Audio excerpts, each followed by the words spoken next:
think we're finally good to go. What is up? What is up? Happy Friday. Finally good to go. Let me mute this. Perfect. Alright, killer. Alright, so I'm going to get my shit together and get loaded up so we can leave. Hopefully everybody's ready for the weekend. So ready. Chilling like a villain. This stuff's ready.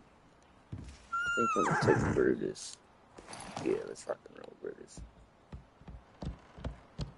Because he's a freaking tank. What's up, everybody? Hope y'all having a good day. Good Friday. EGIF. I need to grab these building materials.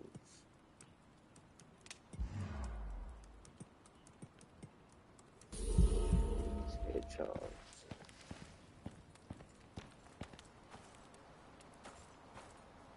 Just now trying to get my live going on TikTok, so I am going to be trying to get back on there. I had a channel earlier and it ended up getting banned for something crazy. Impersonation, bullcrap, but it is what it is.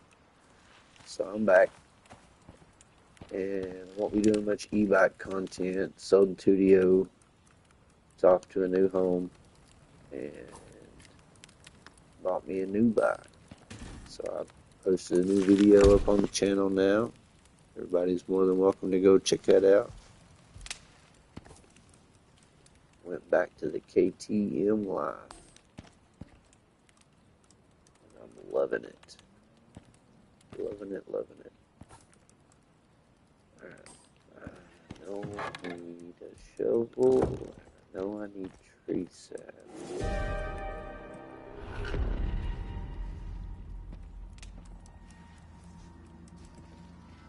Go ahead and make some more.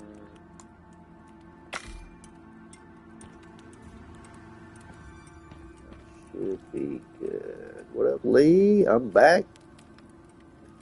They finally approved me. Yeah, Brutus, I'm getting ready to go. Chill out.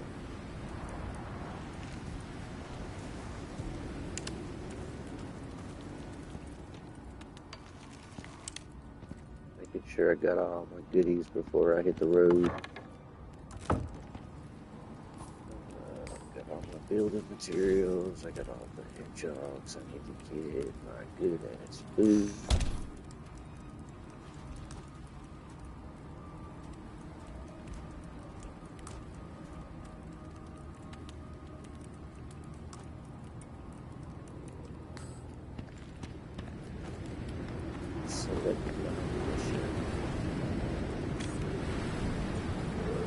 I'll take a shot while this thing's letting us know what to do.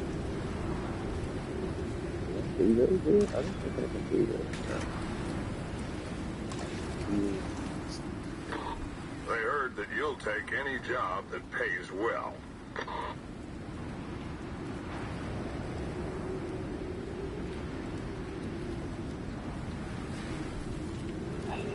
Thank you, Lee. Thank you, thank you.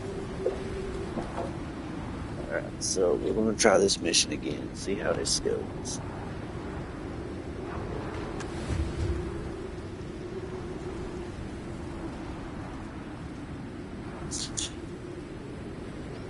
I'm going to have a quick refill before I head out. Hopefully the weather's going to change after this storm.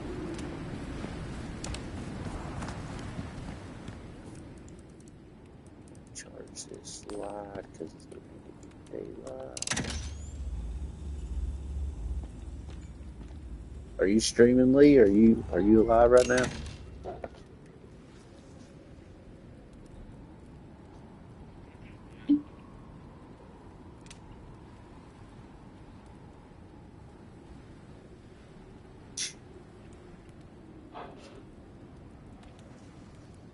Alright, I had to give me a little refill of some alcohol. It's good. Hogs 2. Everything's good to go. Curtis, you loaded up and good to go. Need to get you some food for the road. Let's see what I got. What have I got? Oh, it's just reflection.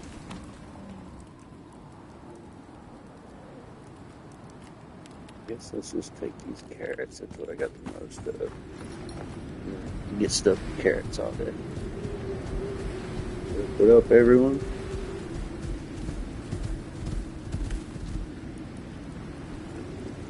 Shit, my light's going in. It's still early enough, so I should be able to make really good time.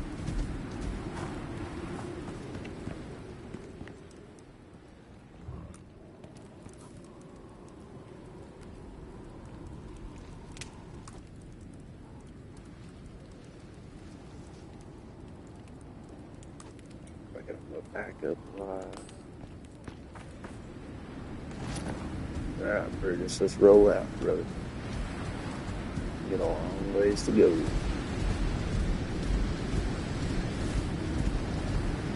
not gonna worry about winter suit.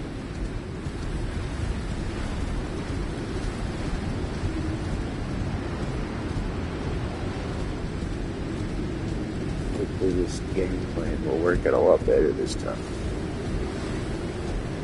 Tomorrow I had the location Delta and 6.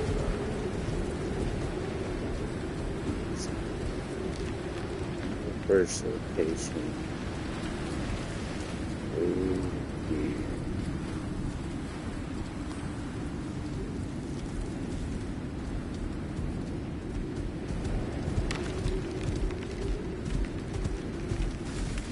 So we got a bit of a hike to get to the location, but once we get there, we'll be ready to start working on the mission.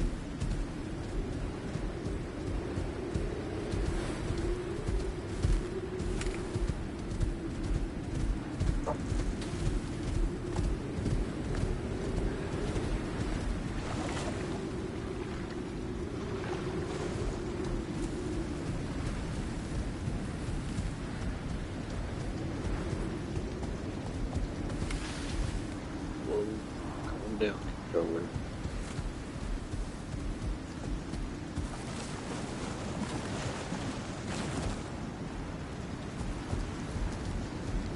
Still should be about half.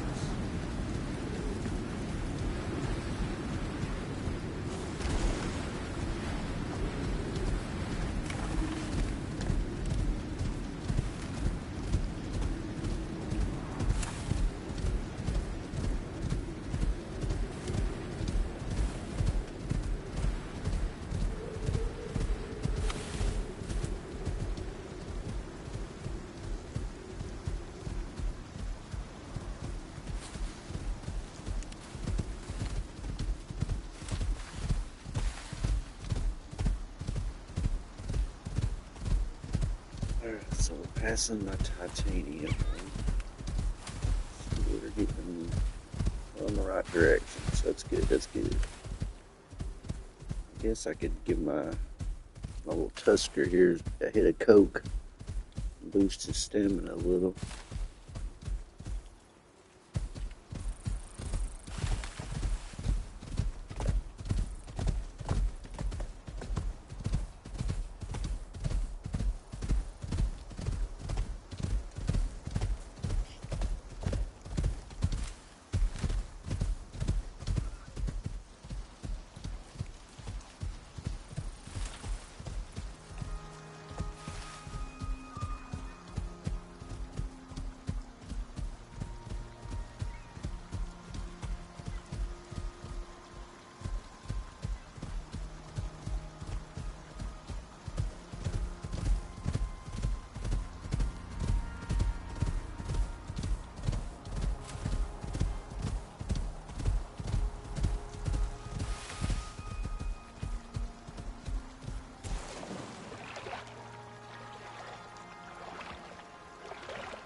Need to cross over. Still making good time, so it's good.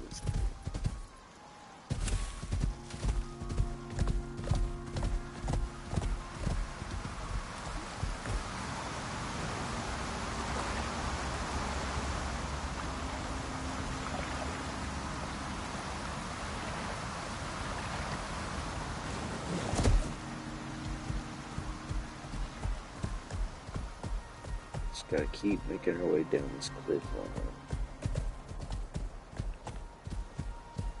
Perfect. These guys are freaking tanks. They was definitely not in Olympus, but now that I've found one in Styx, it's been a handy little team, that's for sure. His health is ridiculous.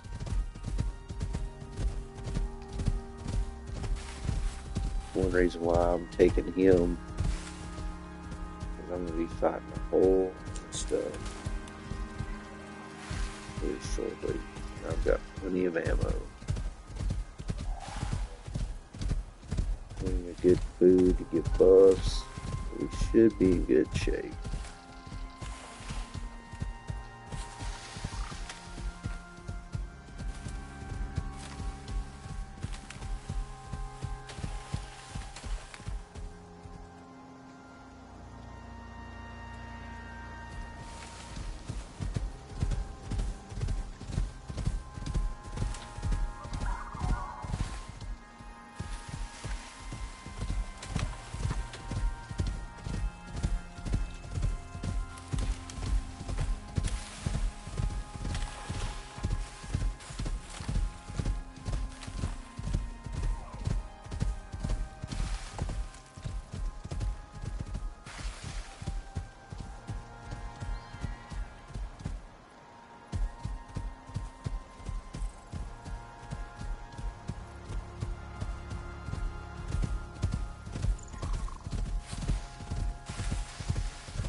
Once we get up here around the corner, we'll be in the winter biome.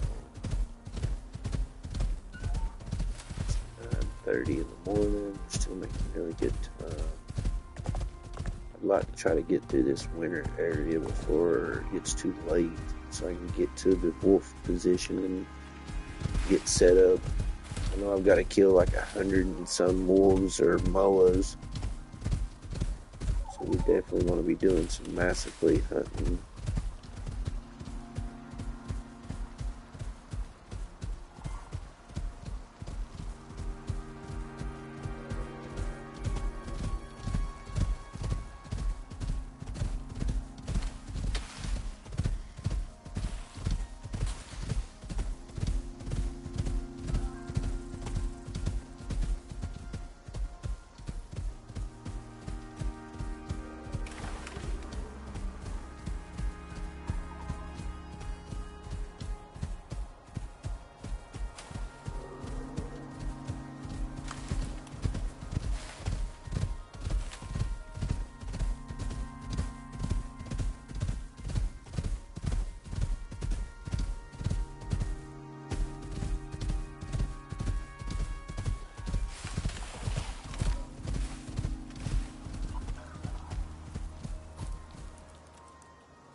We should be getting real close to this winter. Yep, there it is.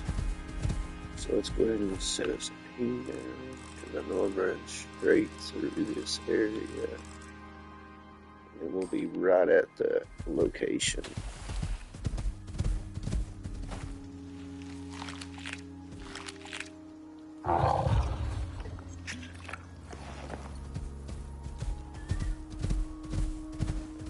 Top off Brutus there on a little food and water. Make sure he's good for the run.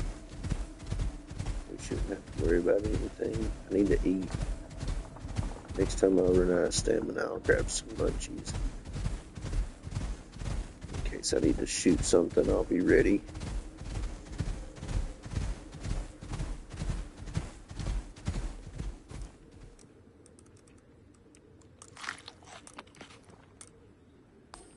One of everything. Perfect. Yes, look at that health. My combo is mainly to help with projectile damage, which is anything I'm shooting. Melee attack speed, because I'm going to be overran by wolves. And max health, more than likely. Yeah, max health, max stamina. Because I need all that.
Whoa, this controller's stick drift is going crazy. Alright, so now that we're out of the forest, we should make our way up here. And we'll end up having to fight the Moa boss and all of its children. Let's get us another ping down. Yep. So I'm going to be hugging this wall.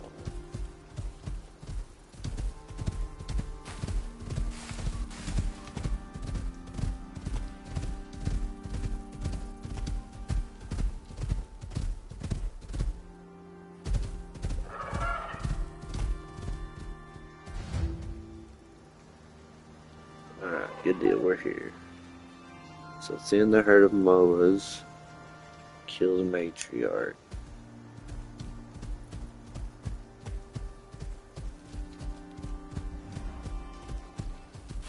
Cave right there.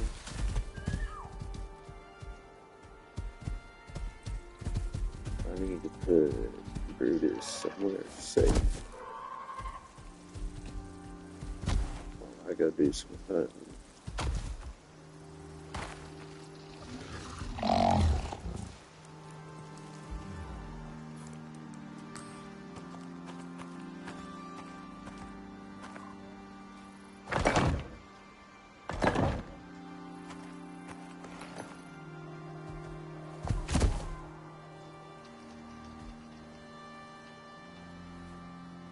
Alright, Brutus.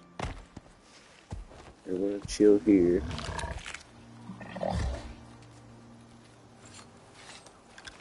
I'm gonna go do some hunting. I got a lot of molars to kill, and I got a boss to kill.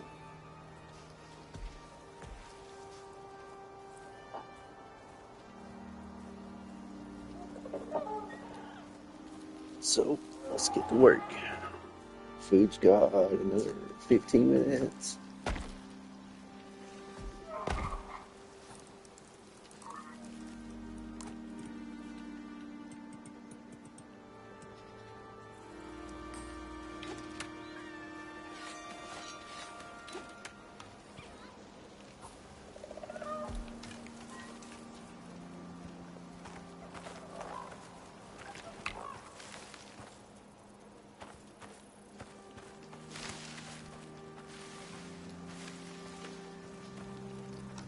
See if we can just silently pick a few of these off.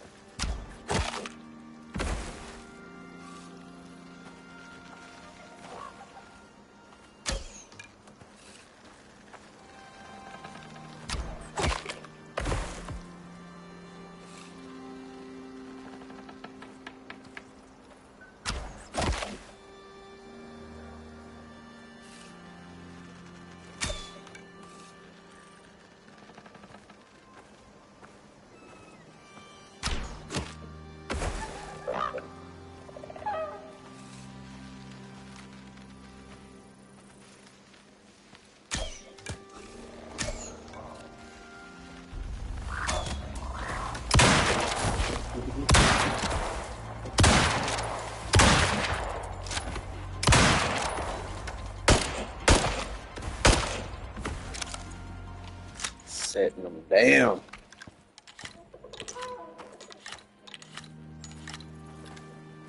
Alright, Mr. Matriarch. You dead?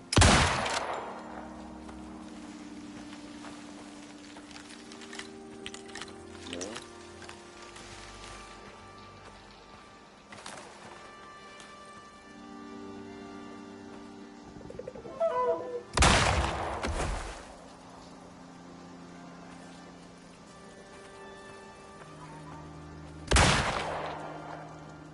Just kicking them off like crazy.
Dang, they're just making this easy.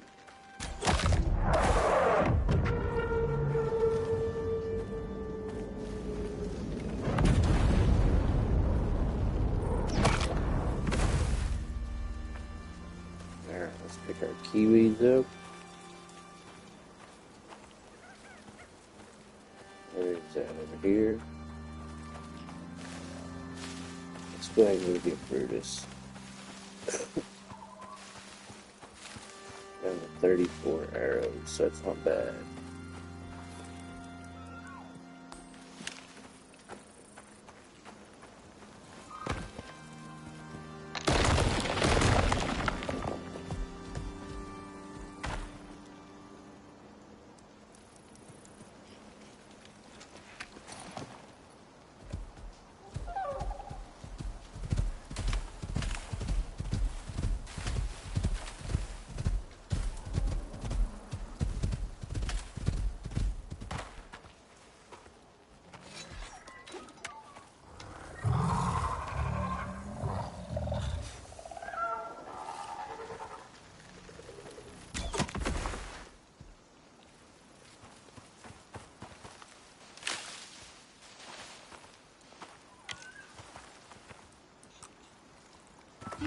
Kiwis obtained. Clear immediate area. Bone gas departing. Alright, now. Oh shit.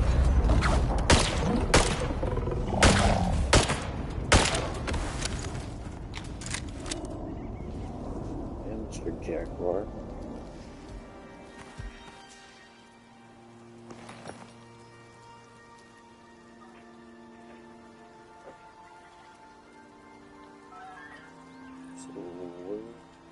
To next, release the modded pair of Kiwis into the new home.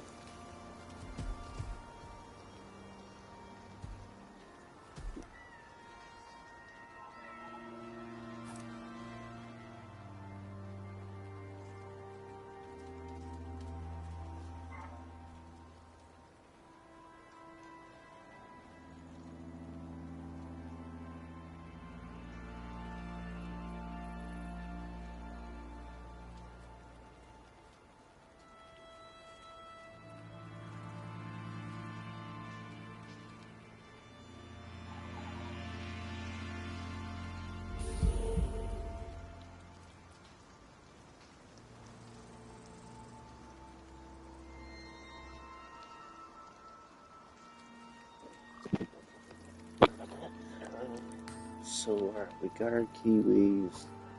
Does it specify like, if we need to set them down in a particular? No. So I think let's just go ahead and drop them down.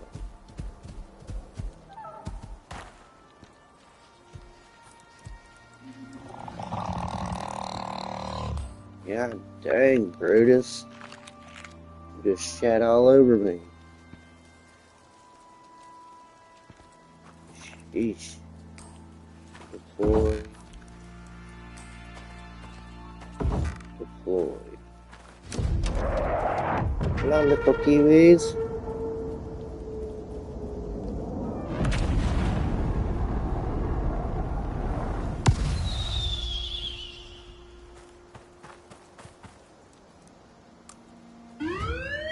Warning. Clear immediate area. Cool, free Bone exotics. gas departing. I like free exotics.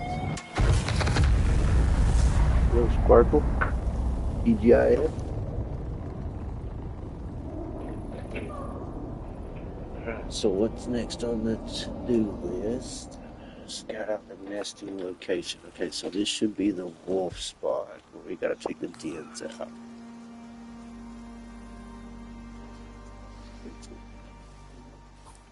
This is what I'm prepping for. I've got a really good idea with these materials here to try to do this.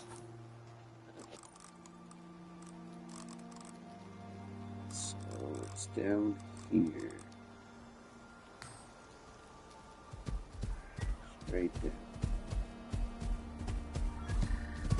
Alright, Kiwis, go make plenty of babies and repopulate. Love you, bye.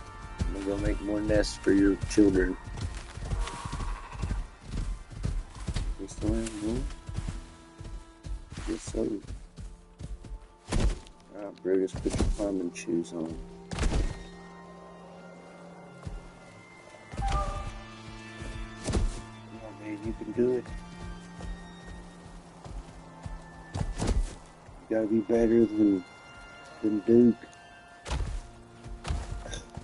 No, you're not better than Duke. So I guess we're circling around. That's San Diego, EGIF.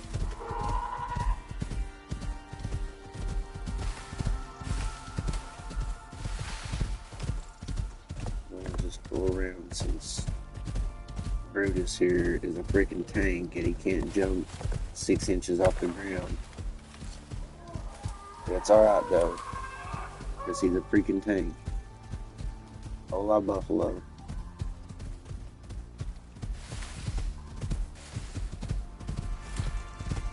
Oh shit, that's a bear.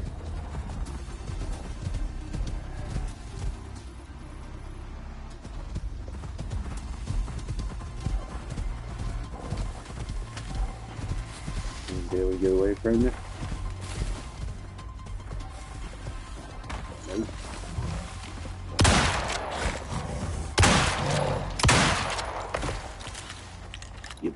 bastard.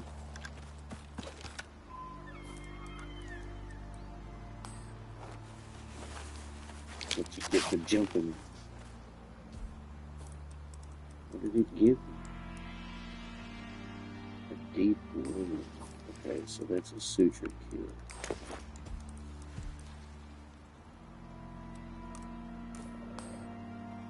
Perfect.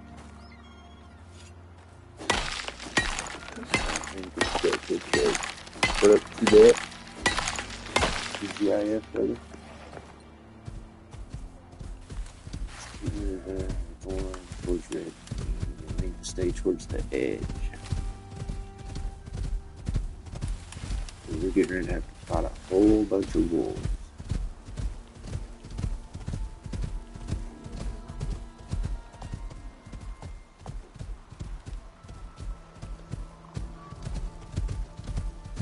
Go ahead and eat again before we do this. I've got all the bonuses.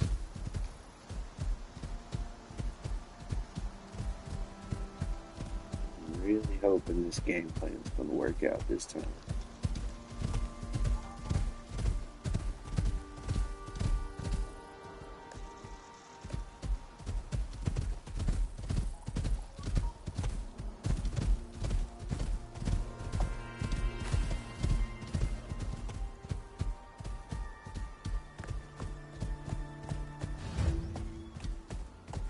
So we're at the objective. Excuse me. So there's the wolves. There's one of the demons there. I wonder if I can just make a break for that right now.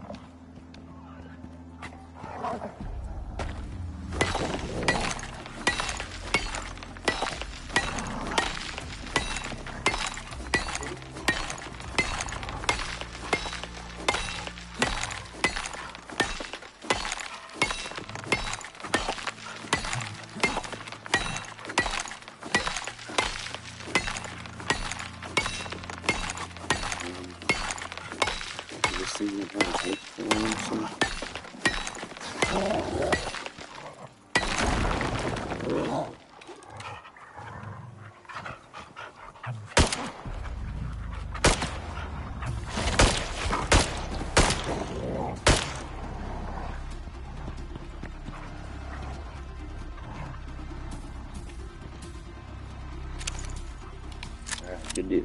That's one down.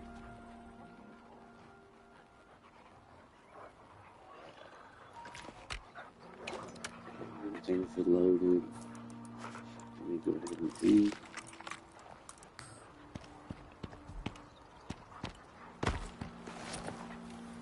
I'll take Brutus and move you.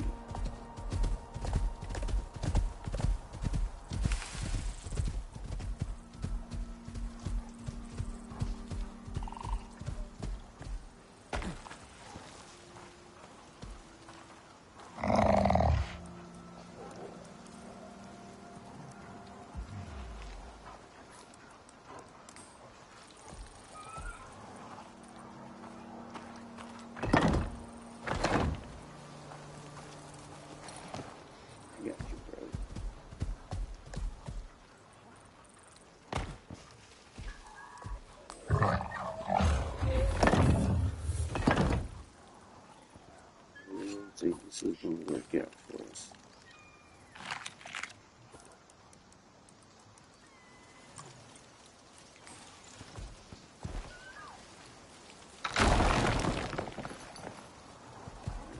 That way they can't get to you.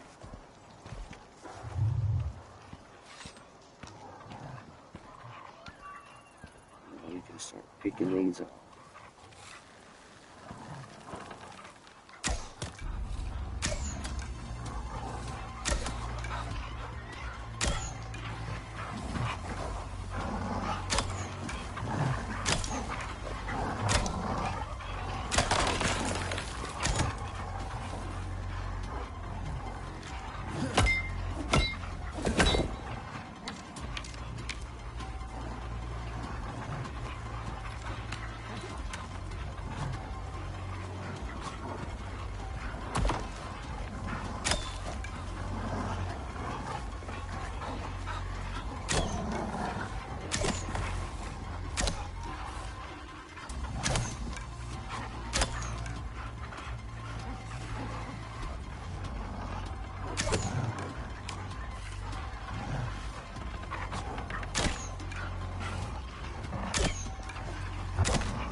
working. It's good.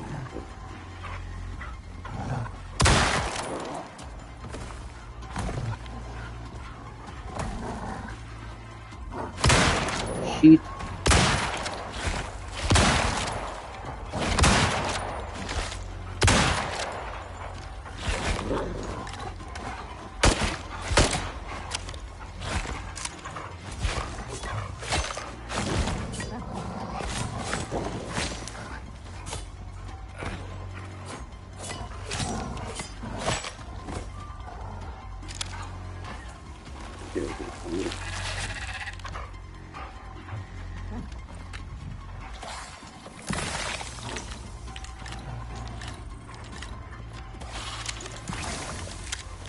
What the hell, worm?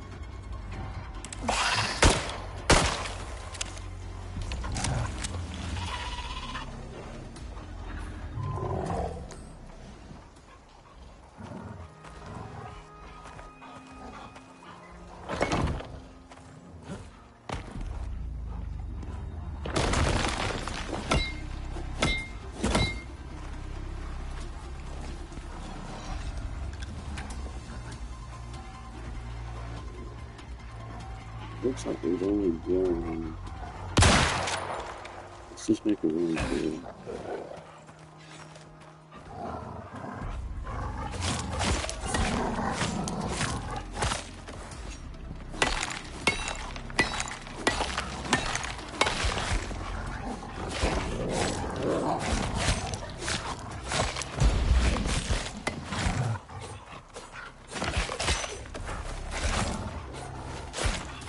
Deal. Here's the thing.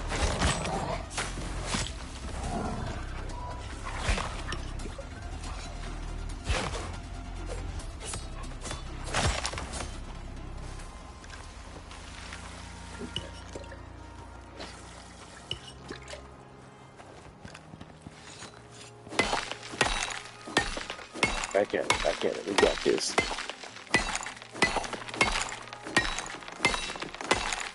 Ah, I see the health bar now.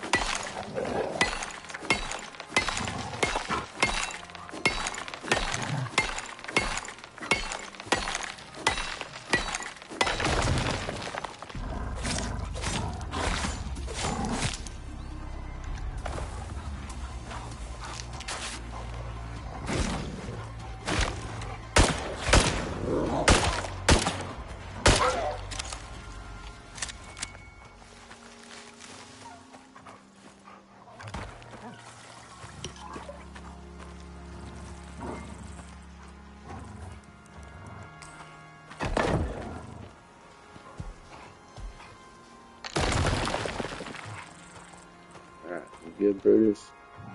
Yeah, you good, bro. Good, that's what I wanted. This is working. Alright, so now we got one more left.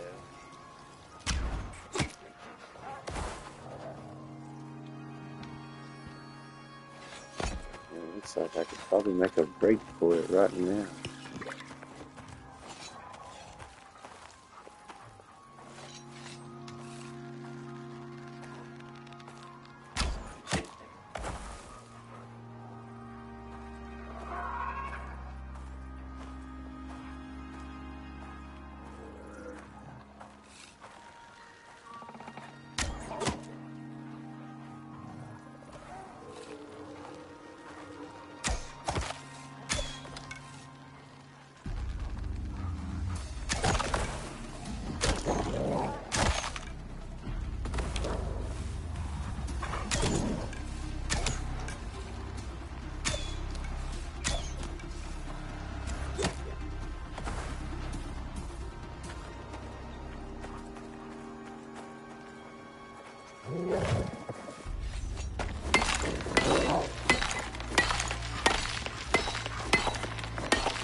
Got this. Those others in the back are walking away, so this is perfect. Oh, God. Hold on, let's lay low for a second and see if we can catch them. Yeah.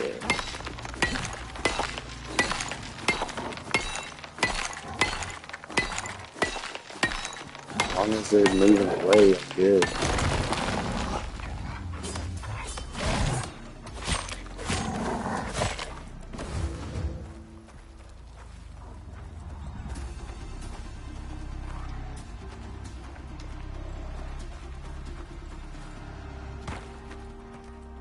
Yeah, we're good.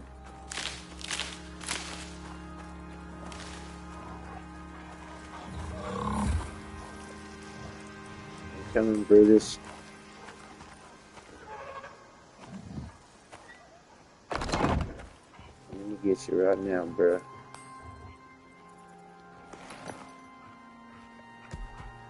Select nearby resource and craft kiwi. Styx, fiber, tree sap, dirt.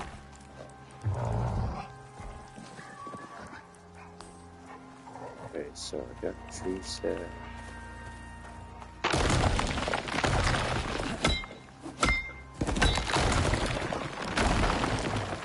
Got my materials back. I need some dirt.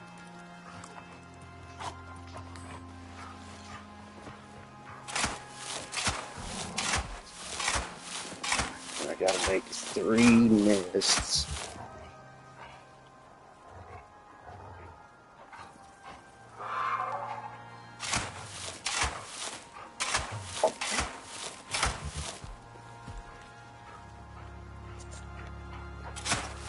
Not sure how much dirt it requires, so I'm gonna get like at least 100. Some arrow to do. So it doesn't matter. Select nearby resources. So it doesn't matter. So we could probably do it in this wolf area if all the wolves are gone.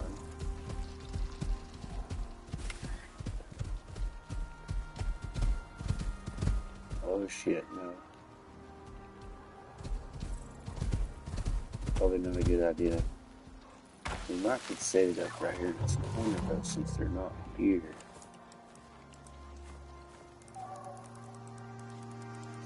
Kiwis right here. 25 tree sap.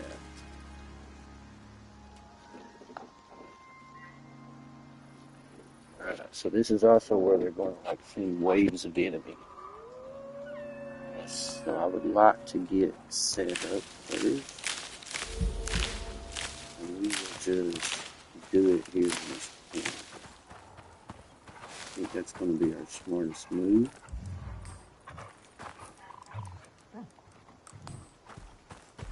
Give me my materials back so I can make sure Brutus is safe.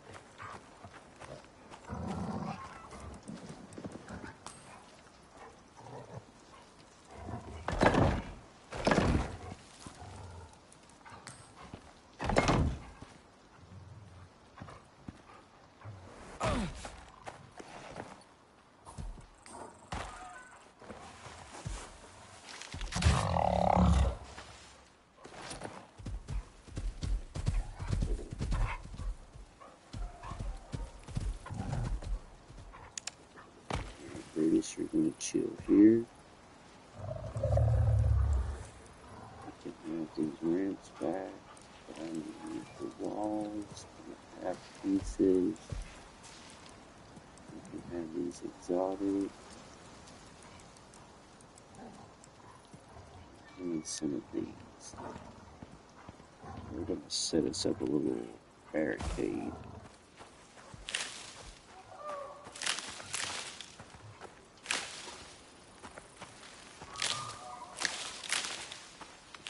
Clear out this area so I can see what's going on.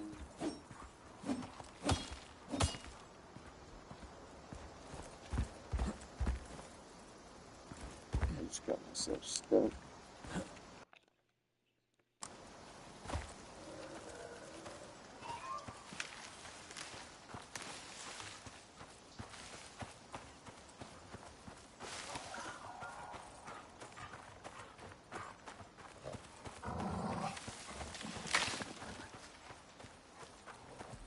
So we can put the kiwi nest here in this corner.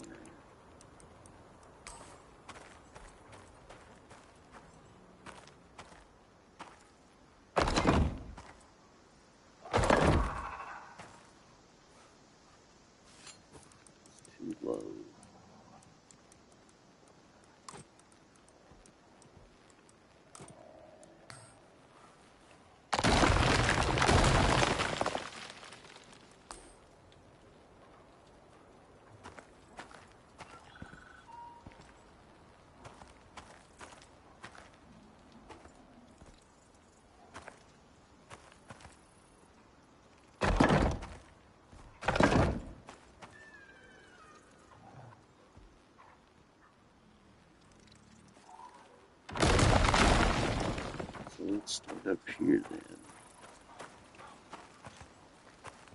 I want to build a nest there. So let's start here.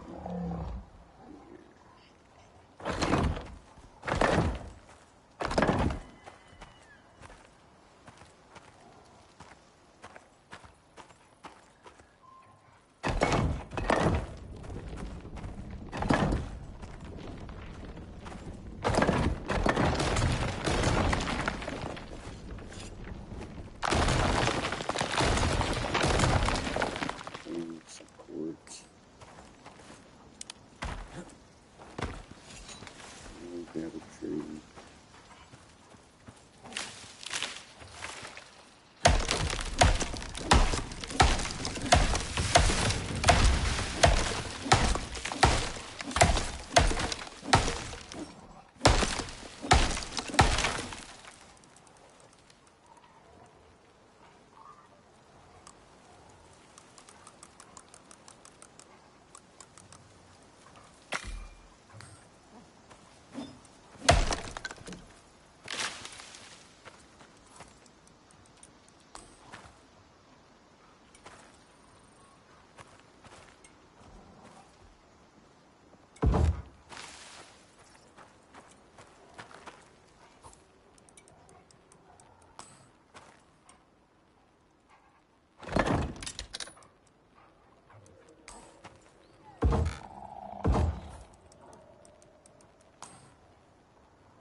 It's going to be kind of weird.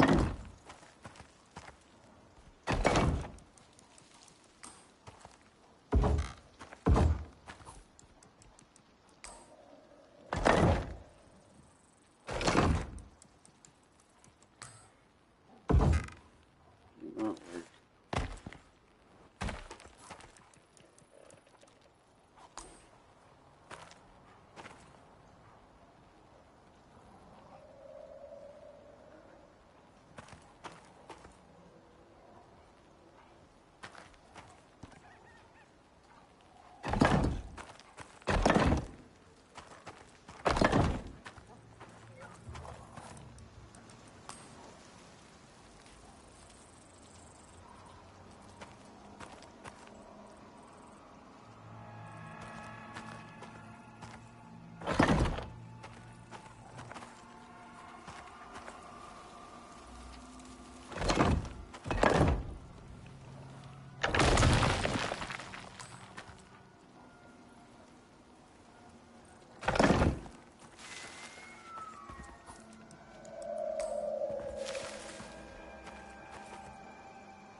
So that way we can put the kiwi nest back there. Now, let's start setting some of these bad boys out.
Nice.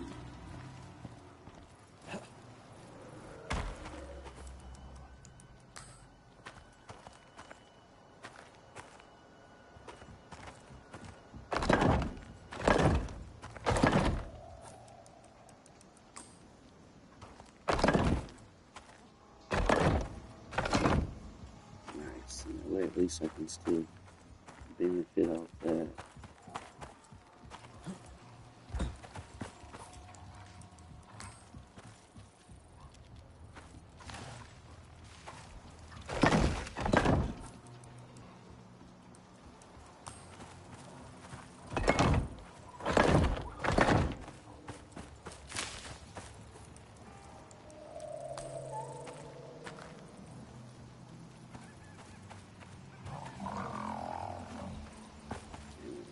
Raise it up all again.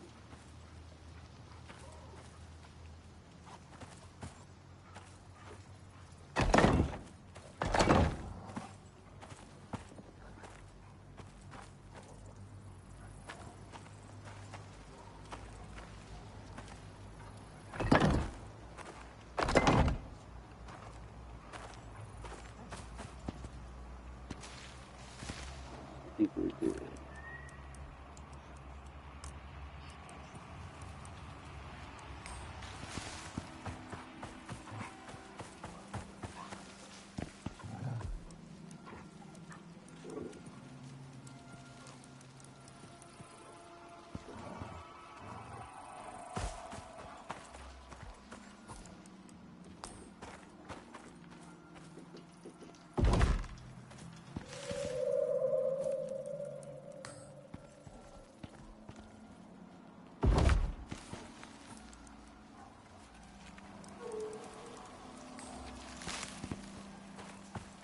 Let me get my tree set and do this.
Warning. Clear immediate area. OES departing.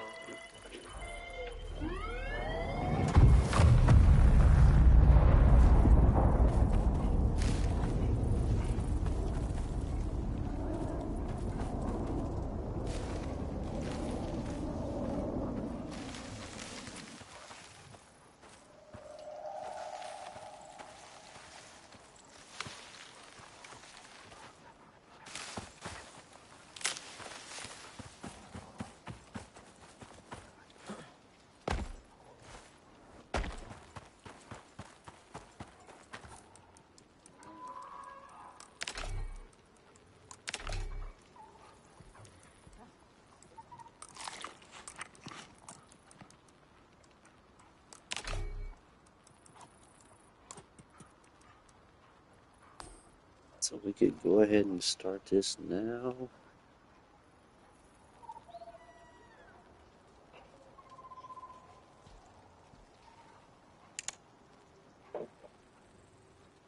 We good.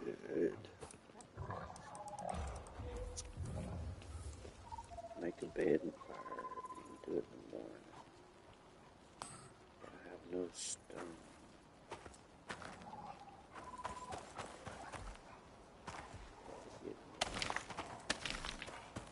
At least that way I can see what's going on with it.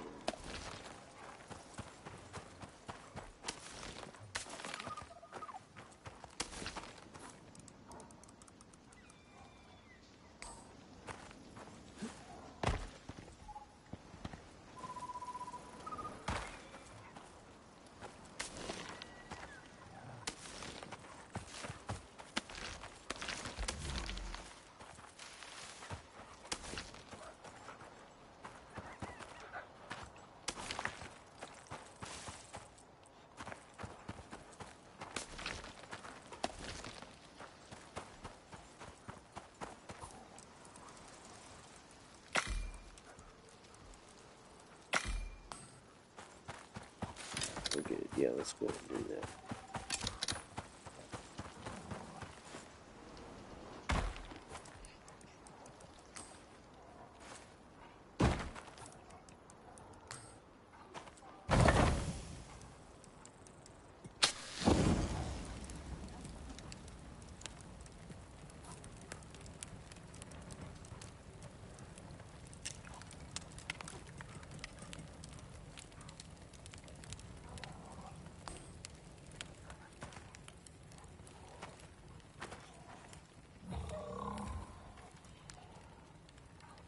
More shelter.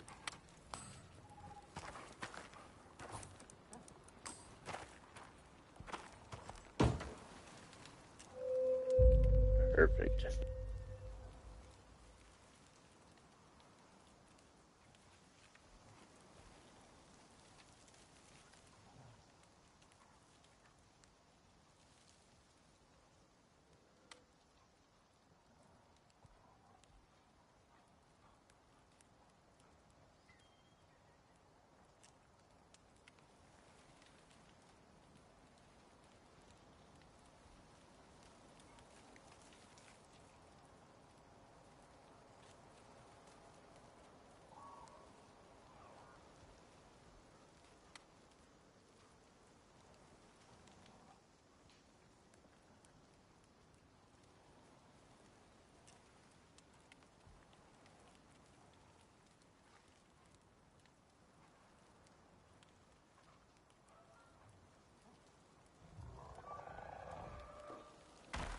Alright, I'm back. You get a quick bathroom break. Let's start.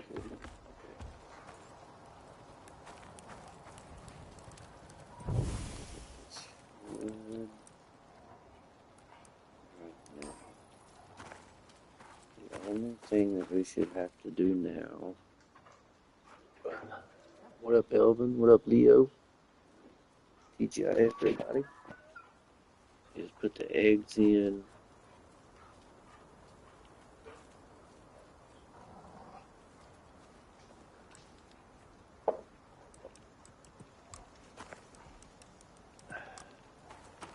And it should require some berries.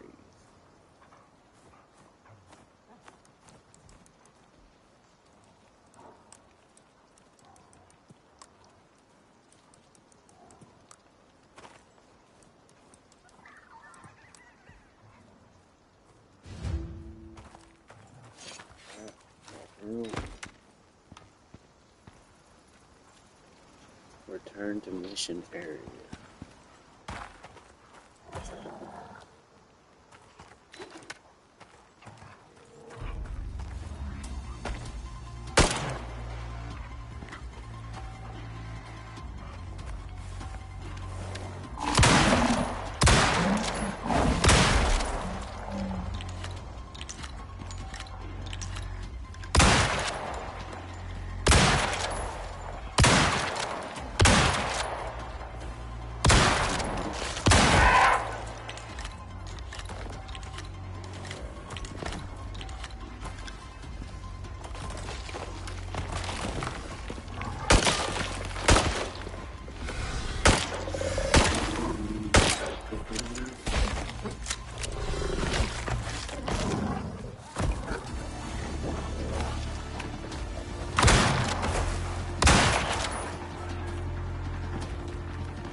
This is wild. I had no idea it was going to be this many people.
This last.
It's a never-ending. I mean, I don't know how to win this.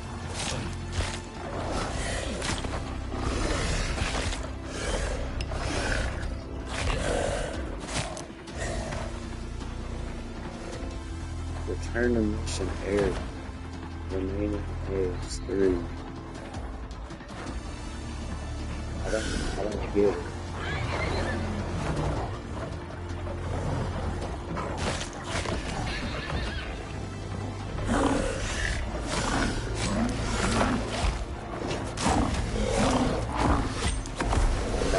Mission area.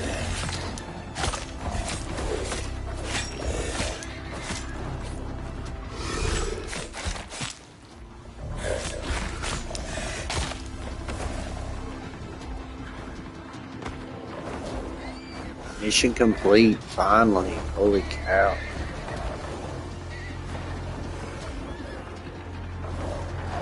Now what do I do about all that crap?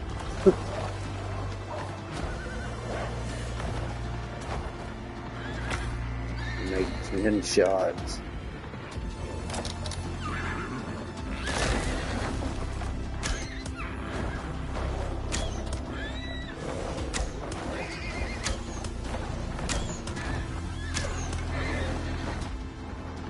I guess I can just try to get him and make a run for it.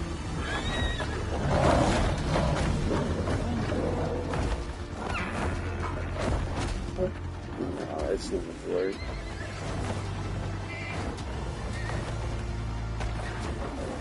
I was so focused on him.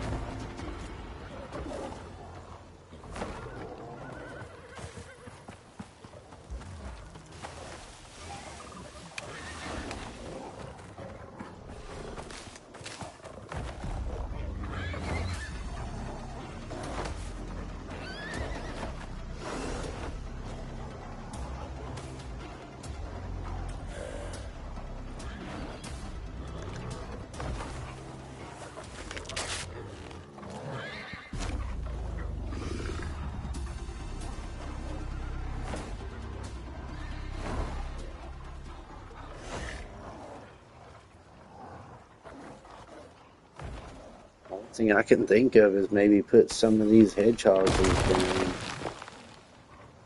and see if I can get them to run into them and do some damage to knock some of them down. Let me eat. I know that Komodo got destroyed.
At least they can't get to him. I mean, that's the only thing going for me right now.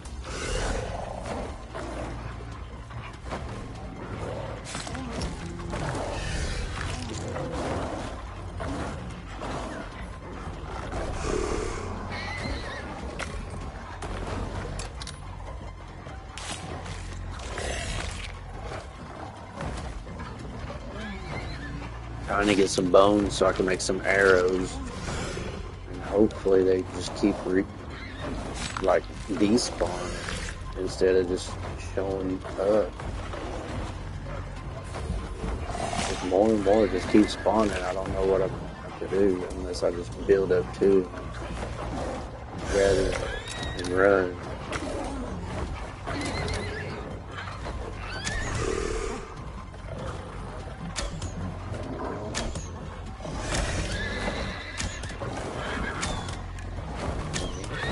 No.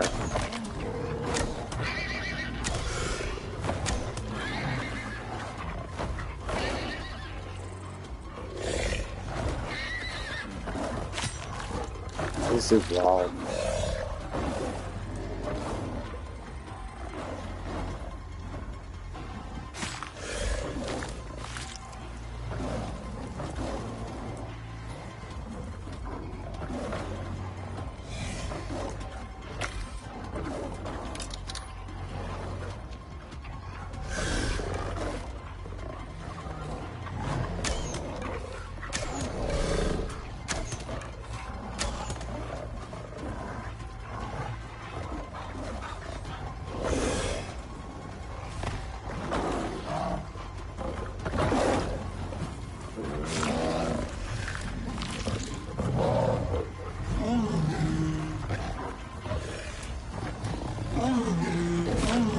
Wild how they're just so fixated in that one spot.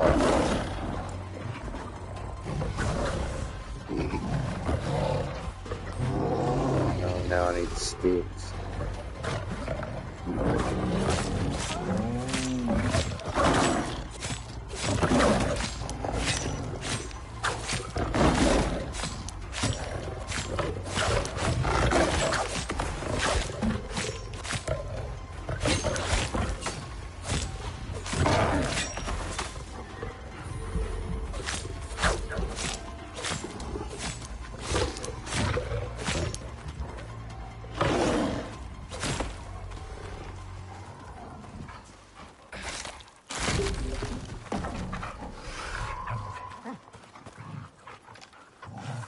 That's wild.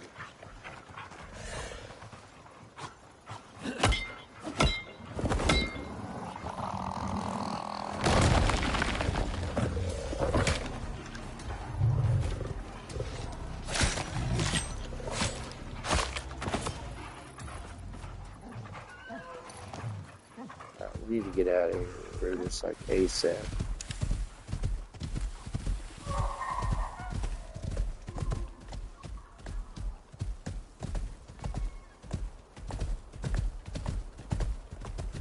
Hell yeah, mission complete.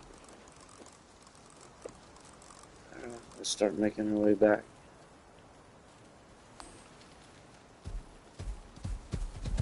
Hell yeah, we broke everything we had, used every bullet we had, but still made it out alive.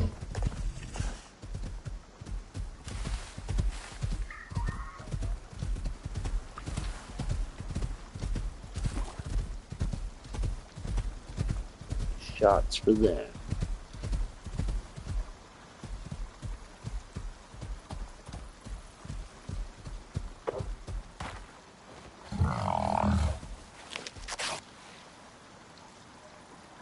Brutus is good to go. With him.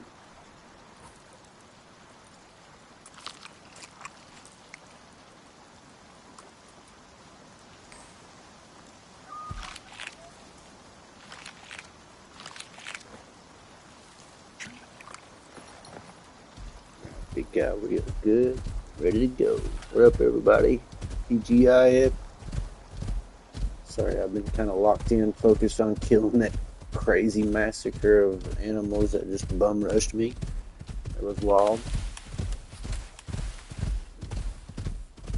But we made it. Completed it. Now we can upgrade the tower and start working on the next set of missions, which is great. Finally. Still no new followers today. No, nothing.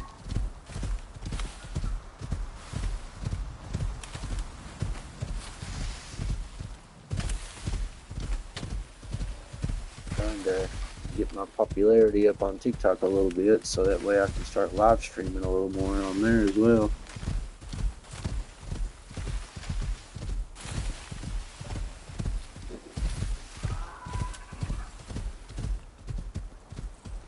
Just finished up Olympus there a little while back, so now I'm on Styx and I'm working my way through the missions here, seeing what new challenges are ahead. They are definitely different, I will say that for sure.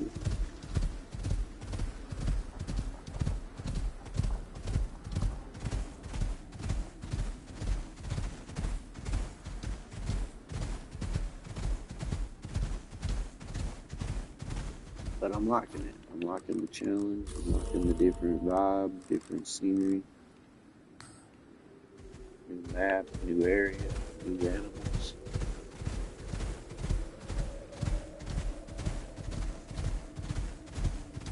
Ready to conquer it.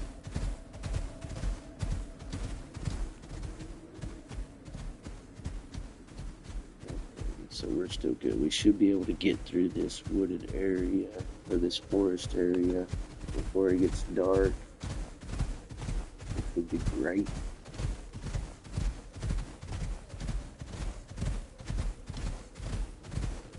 Probably killed 50 animals or more back there.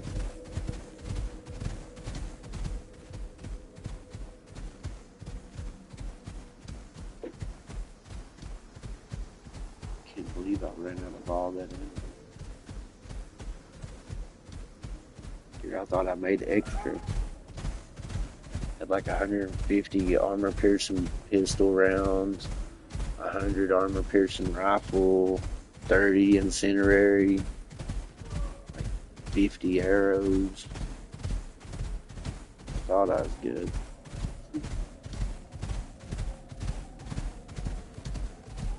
Still ended up having to melee a bunch of it.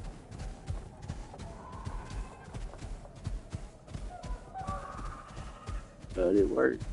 I didn't even think about the shield not one time. Just crazy. I even practiced with it before I left.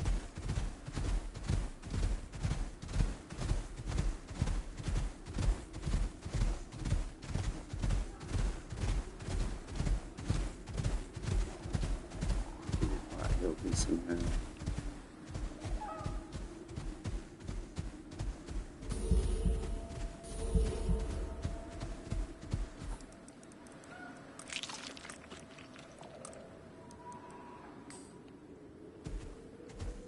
Yeah, that Komodo bot is eating me up.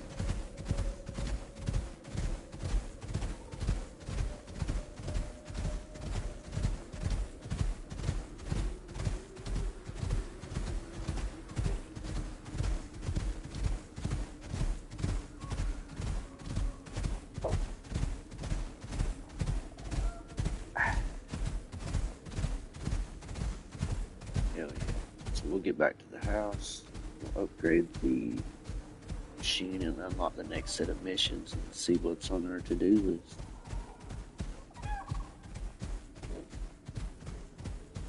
Man, I wish Slinkers was in this map.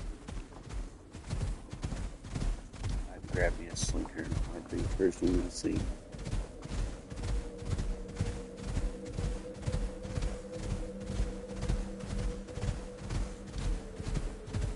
I think they're on lease. And I don't even know if that's out for console yet. I know there's another map after this one. Whoa, stick trip, calm down. There is another map after this one. I think Prometheus, which is going to be intense. That'll be wild. So that's one reason why I went Styx first. Just so I could kind of make my way into Prometheus.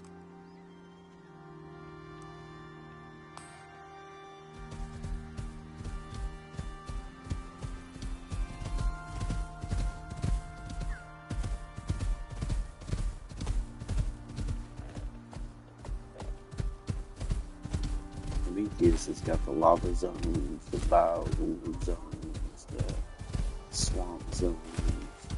Way more intense. Shoot.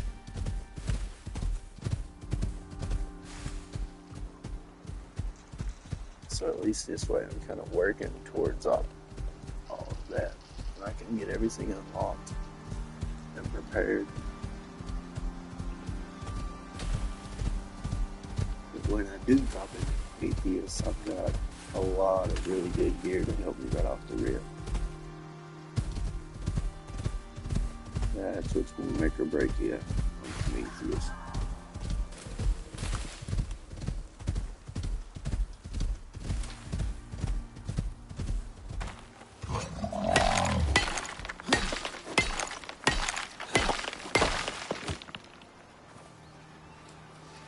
Say, I bet Brutus got some labels out of that.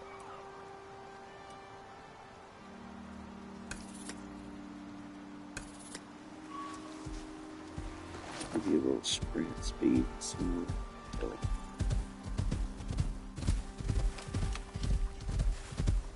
Yeah, boy. We're just gonna be fast as fuck.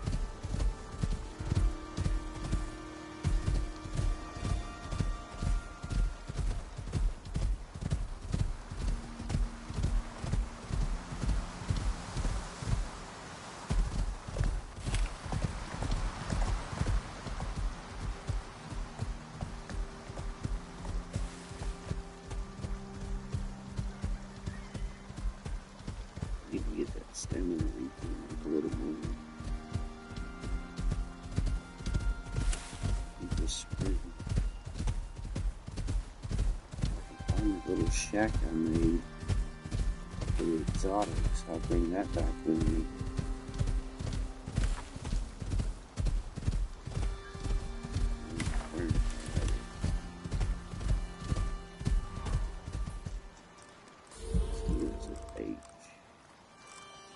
It's a ways up here.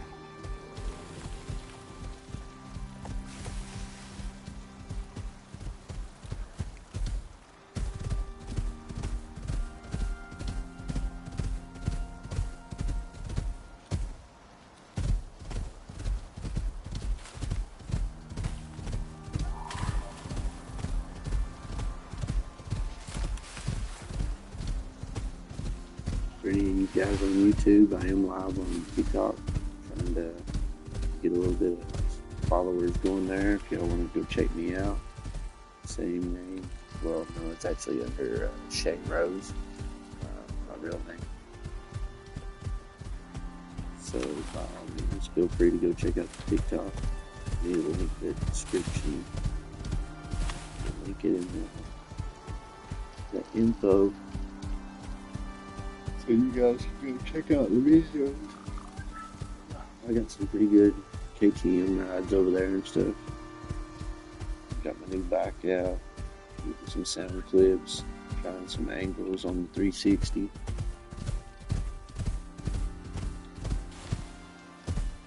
Hopefully gonna go on a little bit of a ride tomorrow and try to get some new content for another video. Head to a new place. But usually I'm posting there first, and then whatever I post to TikTok will come over here. And then any live streams though is going to go through YouTube.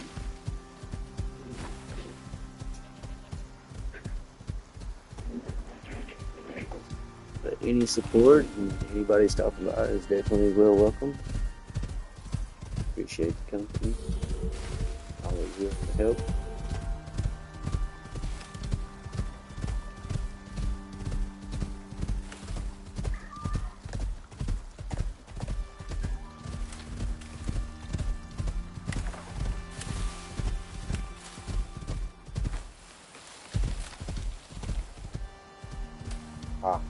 Ran right into it. It worked out perfect.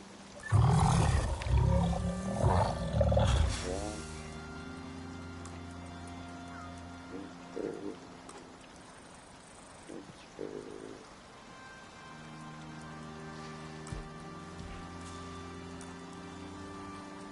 Combine some stuff here real quick.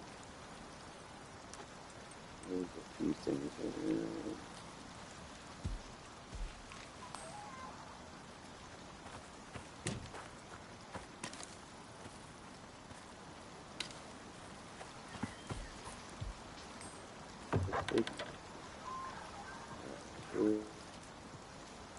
Styx. I'll grab this box. What up, Diego?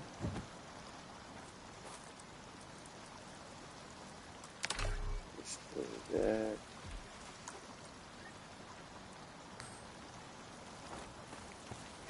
Go ahead and feed through this the rest of the carrots.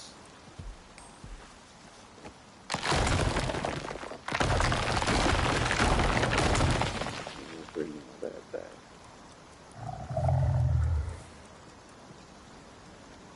Perfect.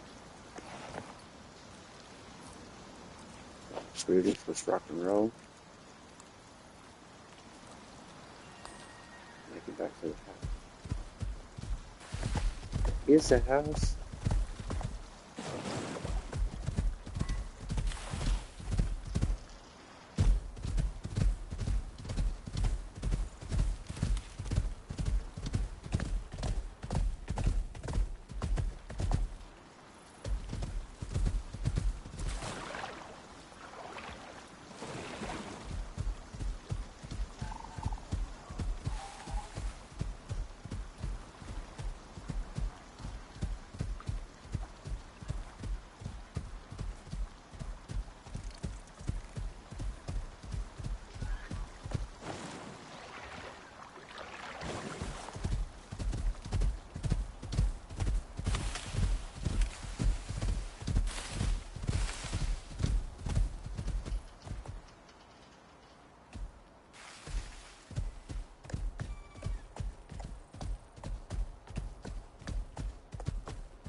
so glad that mission finally completed. It took a hot minute before it actually said it was done.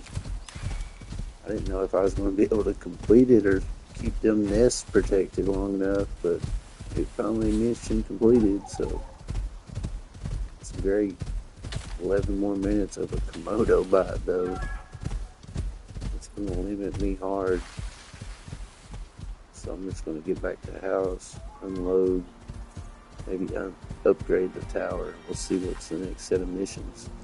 I'm pretty sure if I'm under the right impression, the next set of missions that we should start to unlock will be tunnel missions.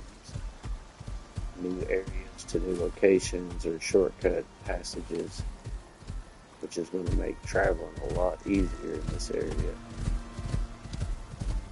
And if that is what happens, I would like to try to mark those locations. Like I have already got one tunnel location marked.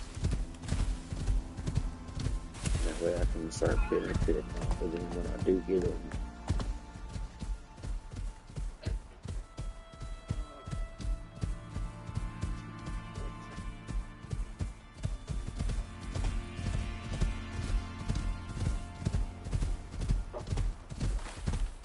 I really feel like those portable beacons is a lifesaver when it comes to like identifying stuff, whether it's deep mines or tunnels or whatever. You know, it's worth it. Just knowing what's there.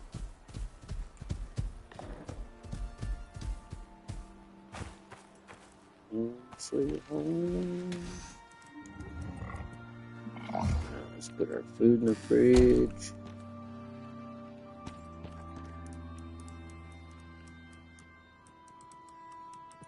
Grab some steel so we can repair some stuff.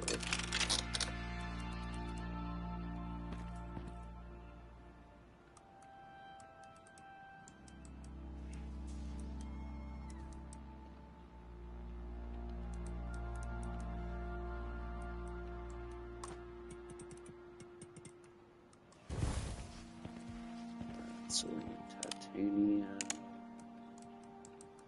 for the rifle.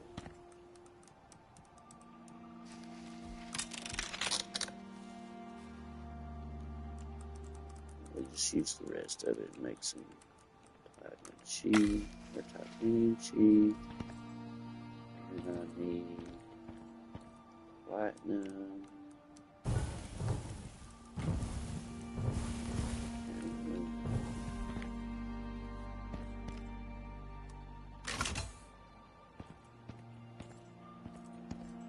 Should be the forge.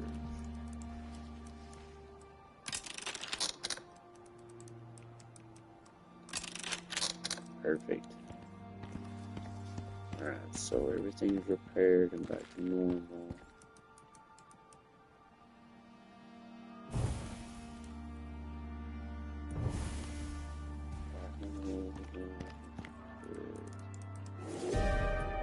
Building materials. Hedgehog.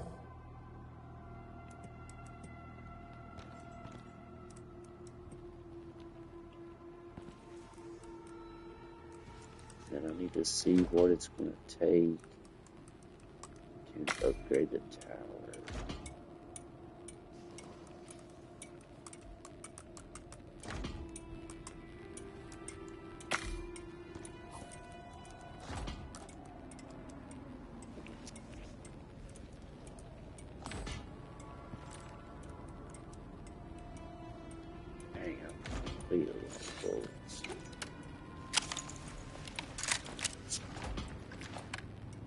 Reloaded.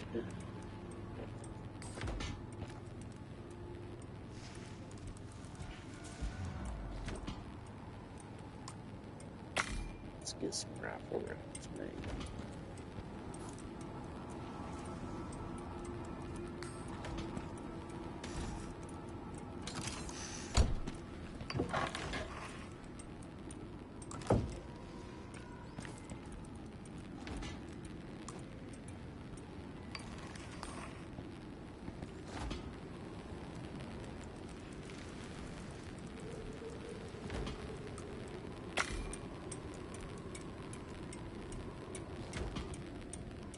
live and die by the armor penetrating rounds, so it's pretty much all I really make.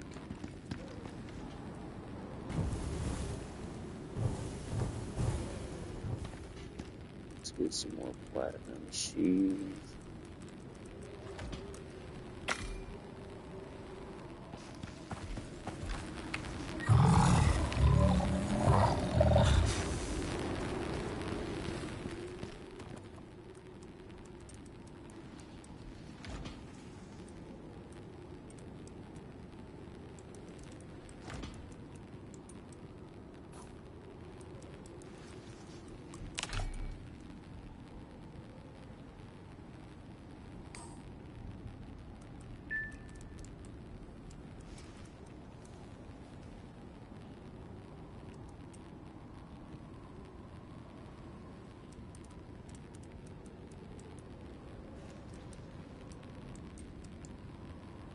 Let's do that and look at the rest of these stones.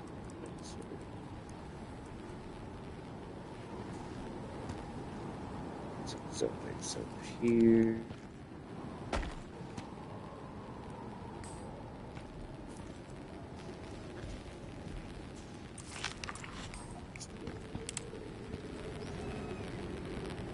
This kind so let's take you back to the barn. We'll check the vegetables. Oh, fill your water up.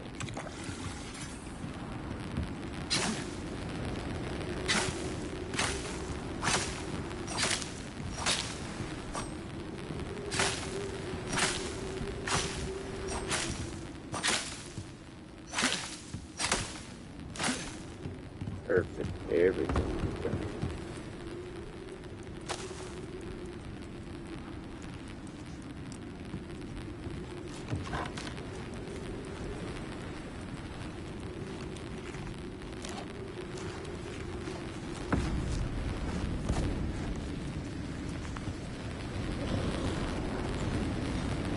I think that's all the food I got. What up, DJ Chicken? What you doing today, brother? UT out here?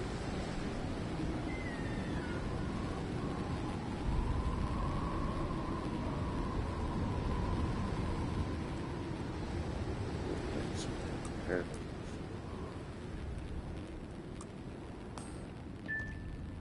Some bone.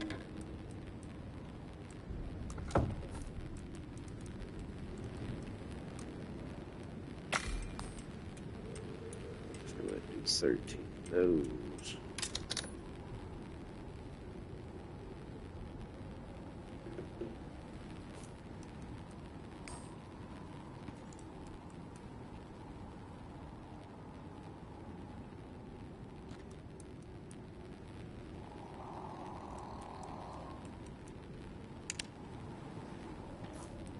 Sweet.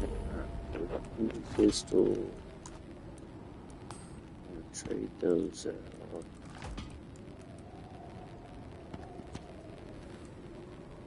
Don't have any more gunpowder.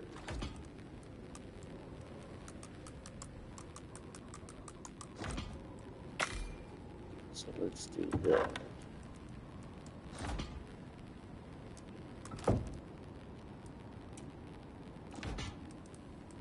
Let's go ahead and take this copper and make some copper wire.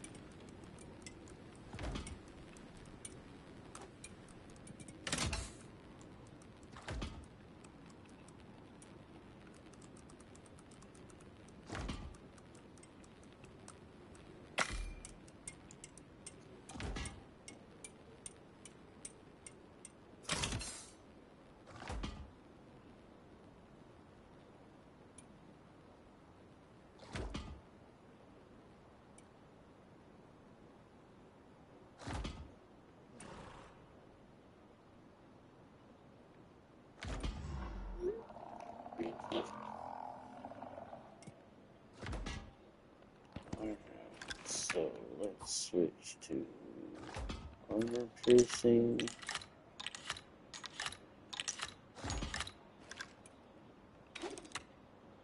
Armor piercing. Bone.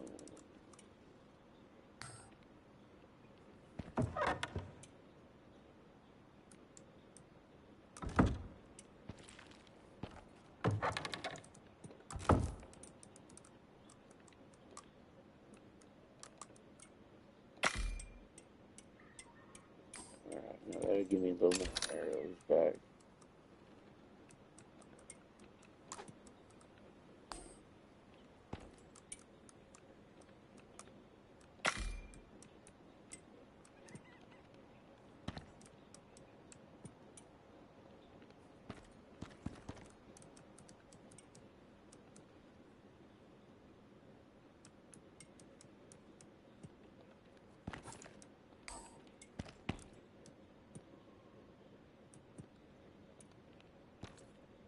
Alright, good deal. So let's see what we need to do to upgrade then.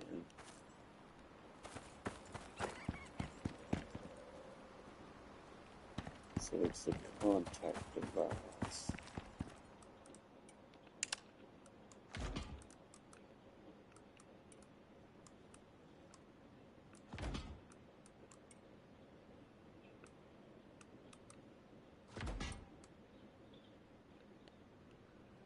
So I wonder which one's first. Jesus. Probably that one. 25 steel and 30 aluminum.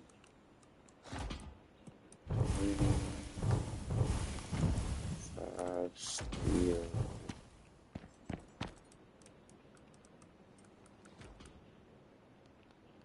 I'll have to smelt some more aluminum.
So let's check this aluminum.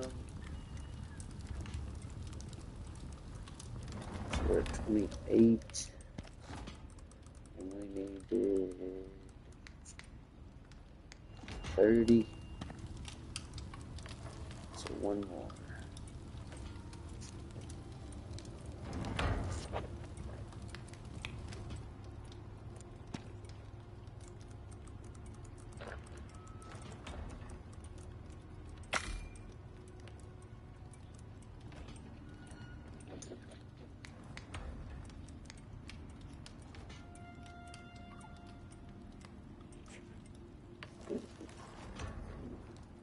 Should unlock our next set of missions. Like I'm hoping it's going to be the tunnel mission.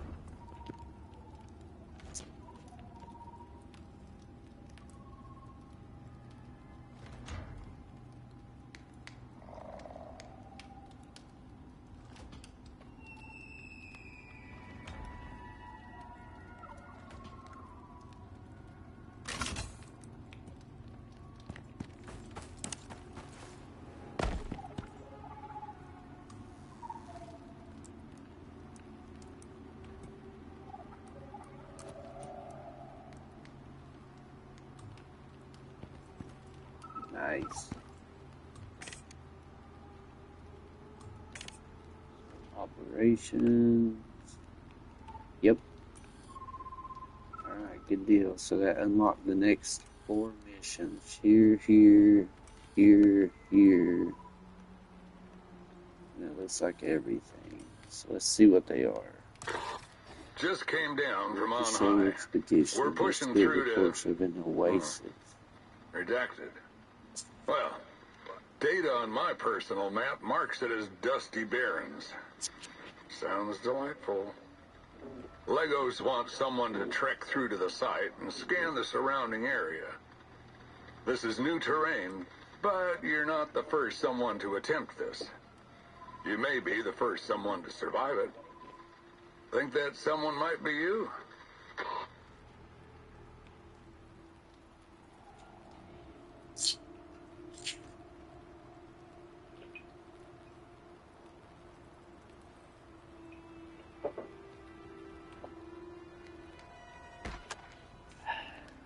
Okay. So scanning an oasis. Next one is Received a new work order. expedition. A big one. Scan the deep canyon. Some kind scan of geological formation has been spied from orbit.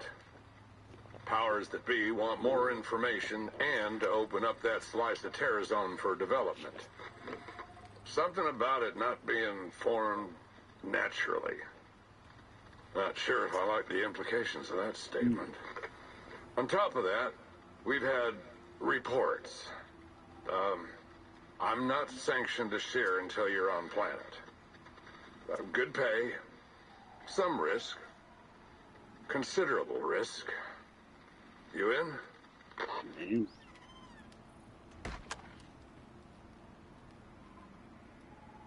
You seem pretty skeptical about that one.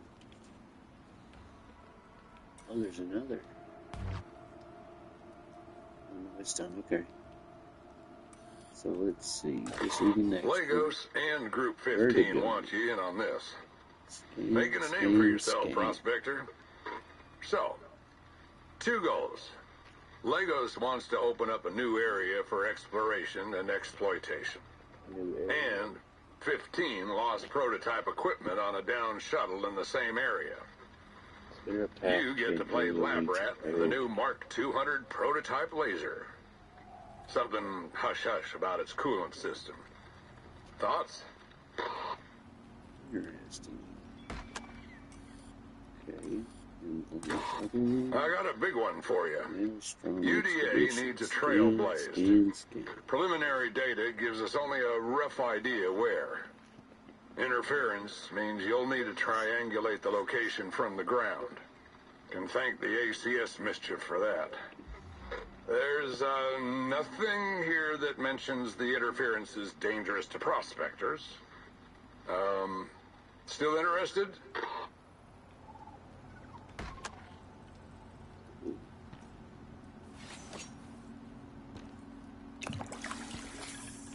Sounds like we got some pretty good, interesting missions ahead of us. Need to recharge that. And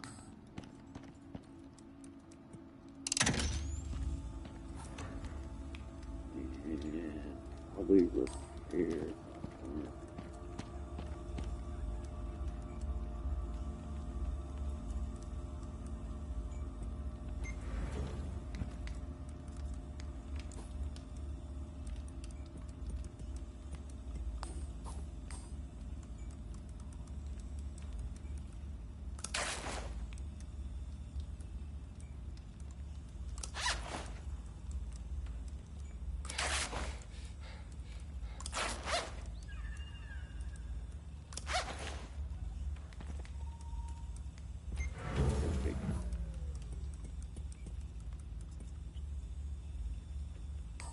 Nice. I really need to get my advanced textiles bench going.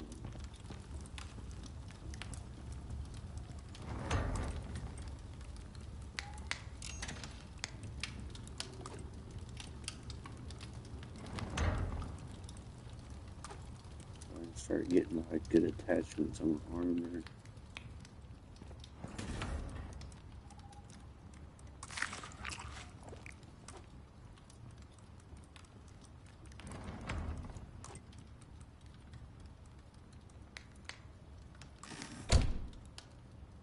Feel like I think I'm lacking.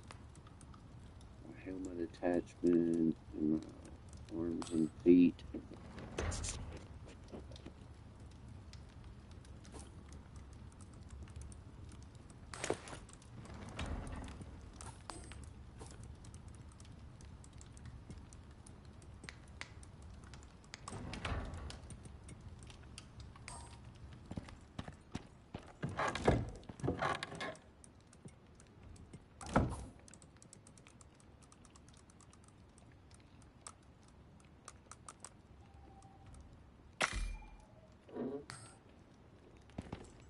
Go ahead and craft some health potions, get them going. And I guess I need more rifle bullets.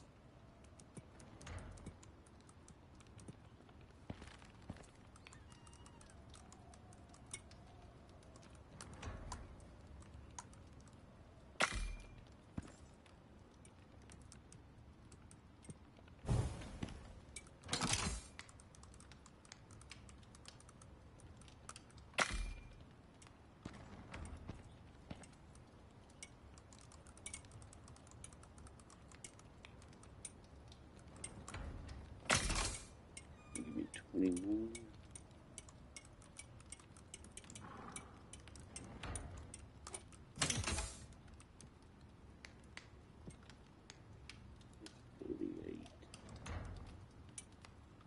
Still not ready to conquer another mission just yet. Need to go see if my circle's full.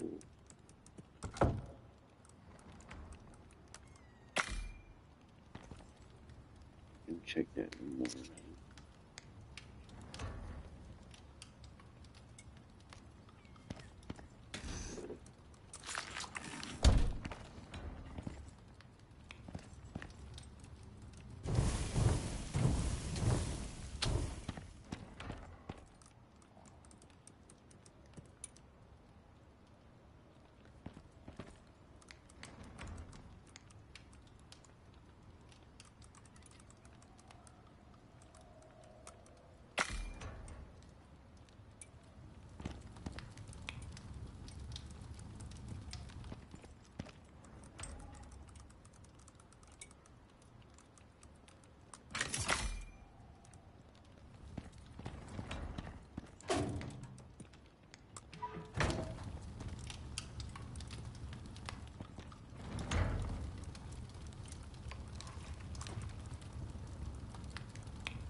Alright, once daybreak comes up, we'll probably go do a mine run.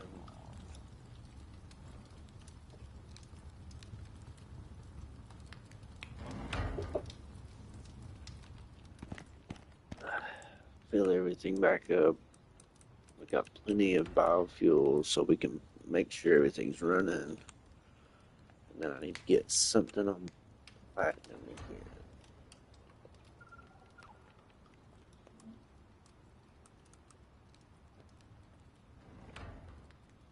8 titanium, 8 carbon.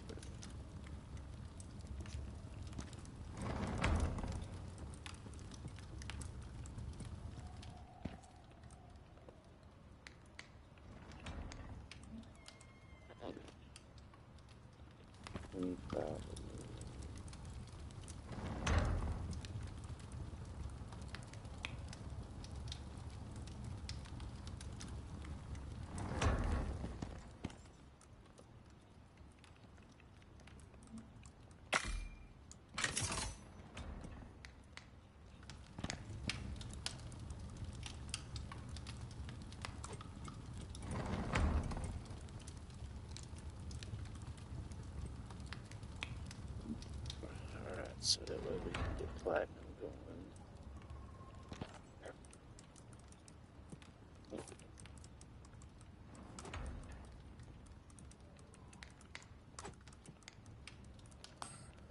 Alright, let's see if we can go ahead and sleep, get daylight coming in,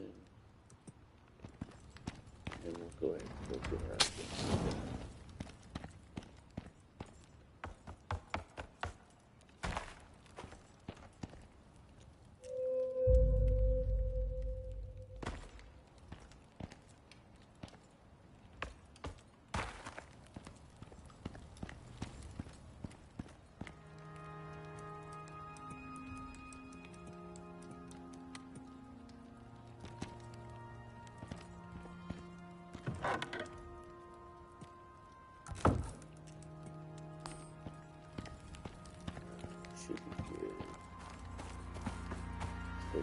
Or oh, oh, oh.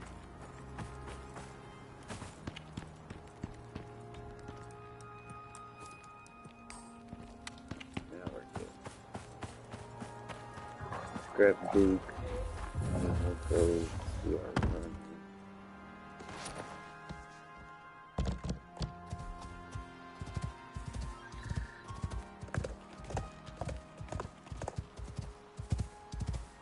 I just want to make sure everything's got fuel.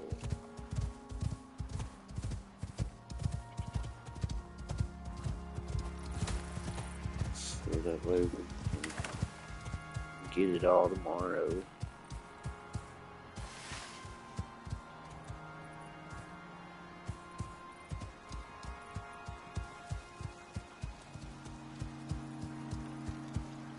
See that gold, titanium, and aluminum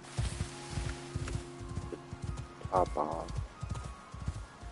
And then we'll hit silica and sulfur, and then go hit platinum after that.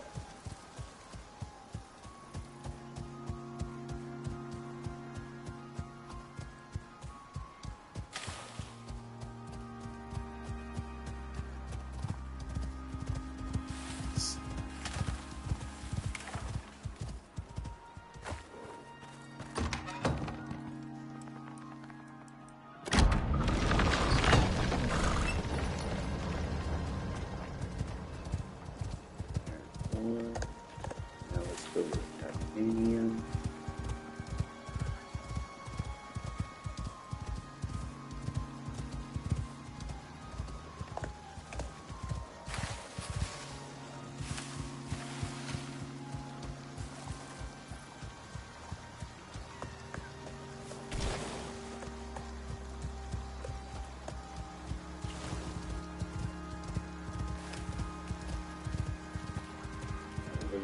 Right behind titanium.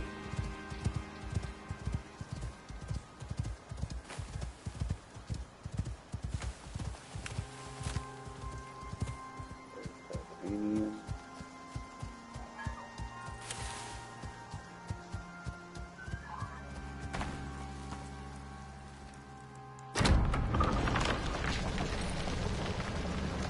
Let's go grab it.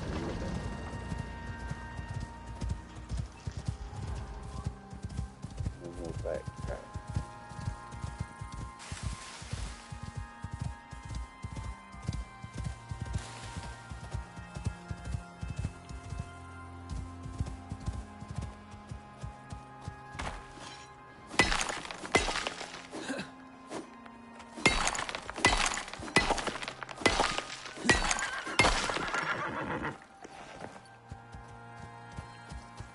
Yeah, calm down, Duke. I'm right here.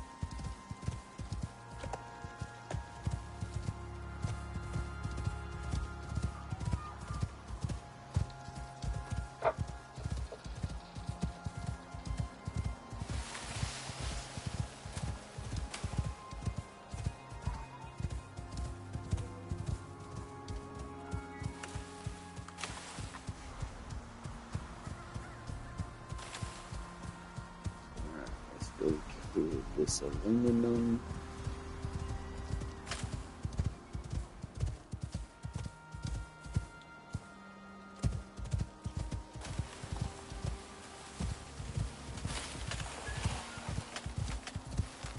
Should be right here in front of me.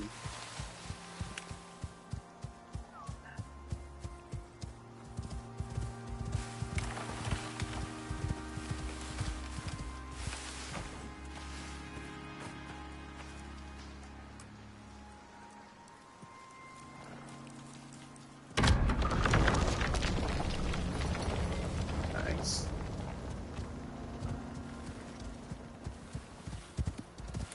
Now let's go grab sulfur.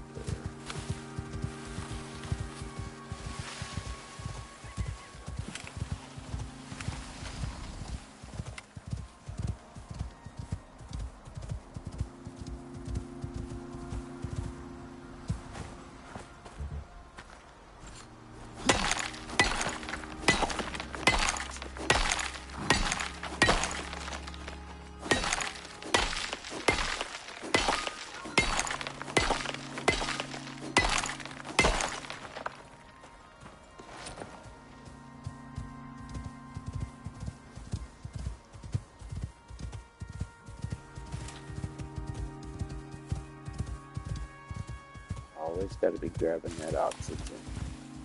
Oxygen is key.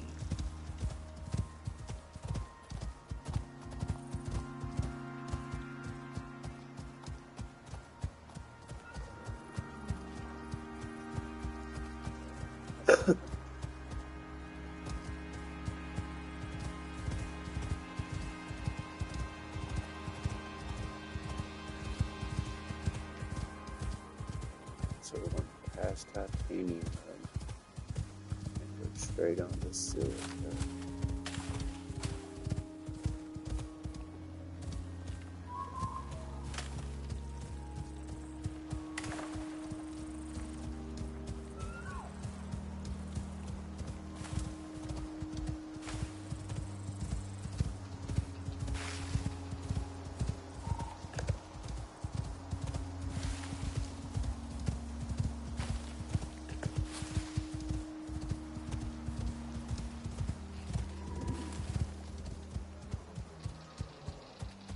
Thought I'd run into it by now.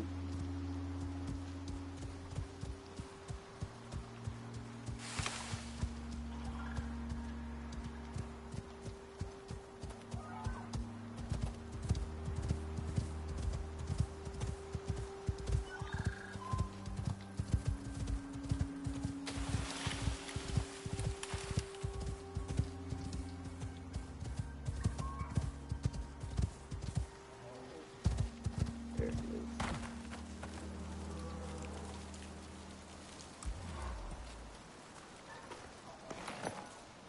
Let's go grab sulfur.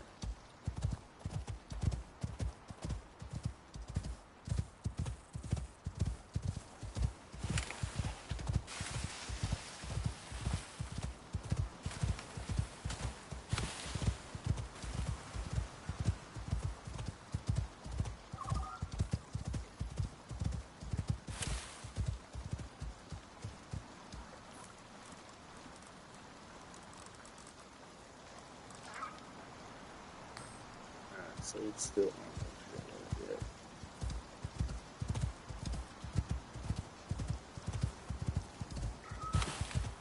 Yeah, I see it. Oh shit. A lightning storm? Where the hell did that come from? I better get back to the house.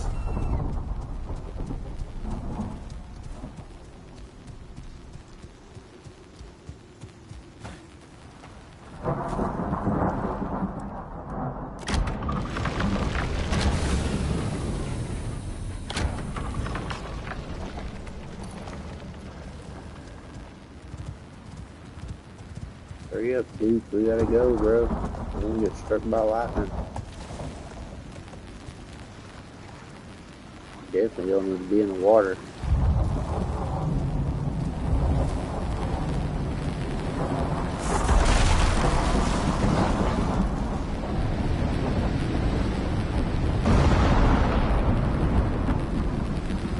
We're so screwed.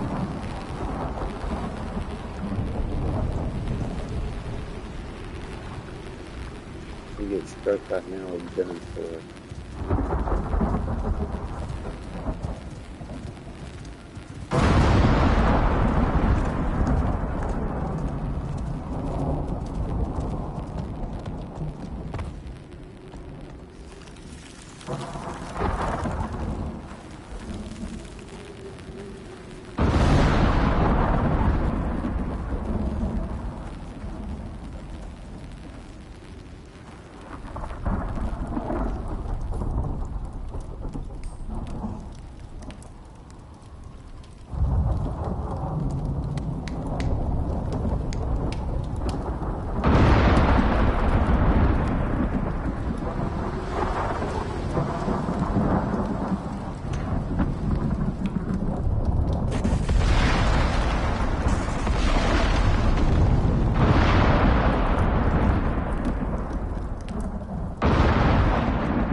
Hell out.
that was random.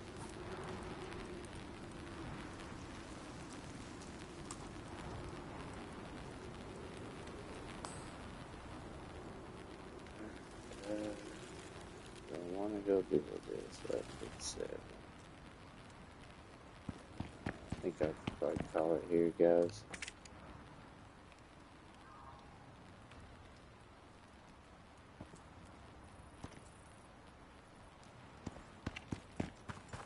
I really need to set my platinum up. Let me see.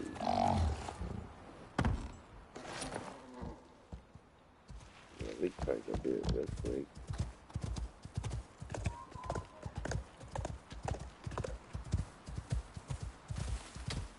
I need the iron anyway.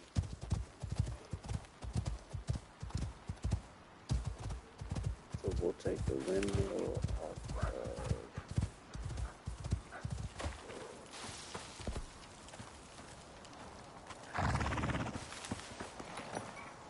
copper and we'll put it on plat.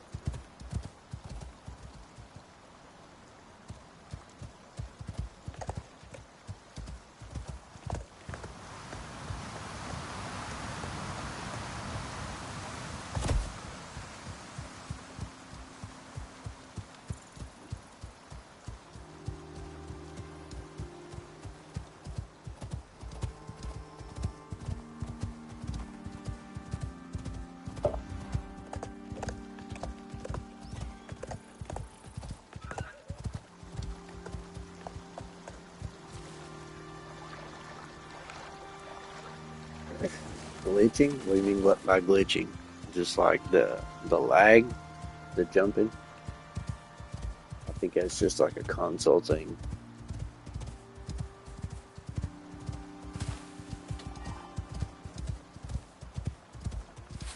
Which I am streaming on YouTube and Twitch right now, so it may be kind of lagging a little bit.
Little freezer. Yeah, it happens a lot actually on console.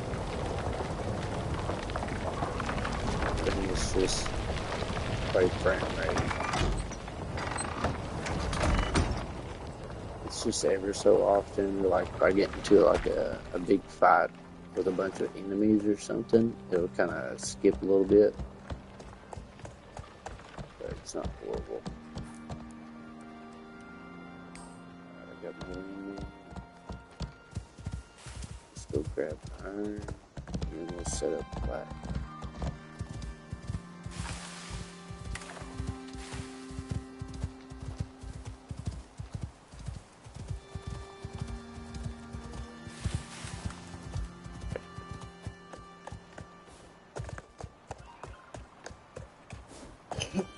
Excuse me.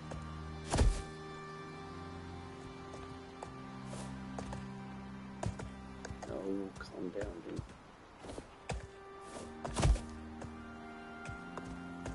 There you go.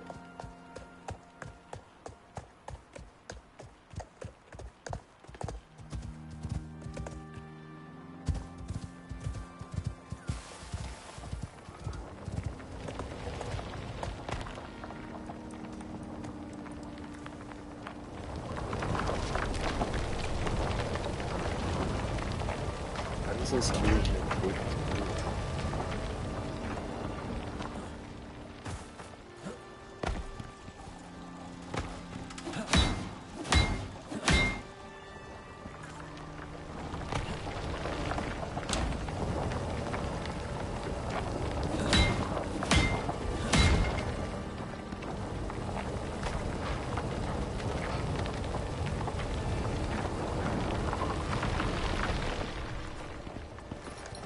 Iron's producing crap.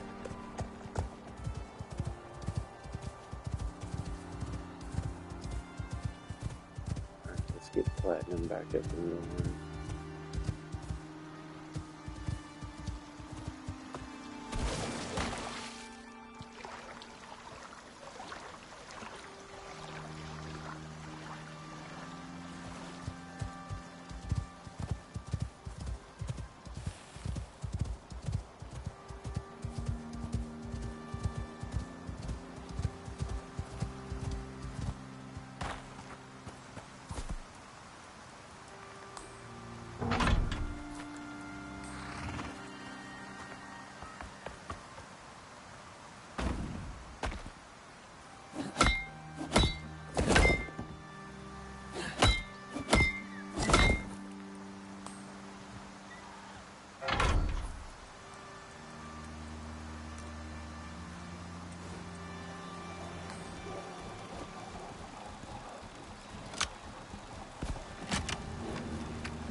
Yeah, I thought that it would be more secure to keep them kind of confined, but then I found out that they never really take damage. So I was like, well, what's the point in kind of making structures for them if they don't really take any kind of damage or animals don't attack them? So I just kind of been kind of just learning on the fly. I've got some with structures around them to protect them, and some is just wide open like biofuel containers. Alright, let's see. So we got platinum going. Appreciate it, appreciate it. I'm OCD real bad, so like I gotta have like certain things certain ways. It irks me on here, man. I try to contain myself.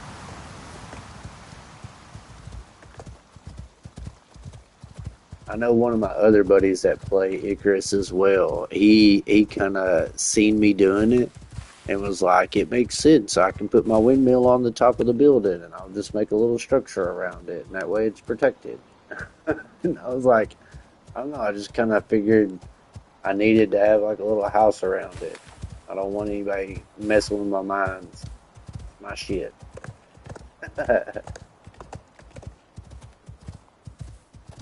Don't be messing with my shit. Uh-oh, Duke's a level. Let's do max stamina. I had a really killer base on Olympus, so I'm just kind of getting my bearings together here.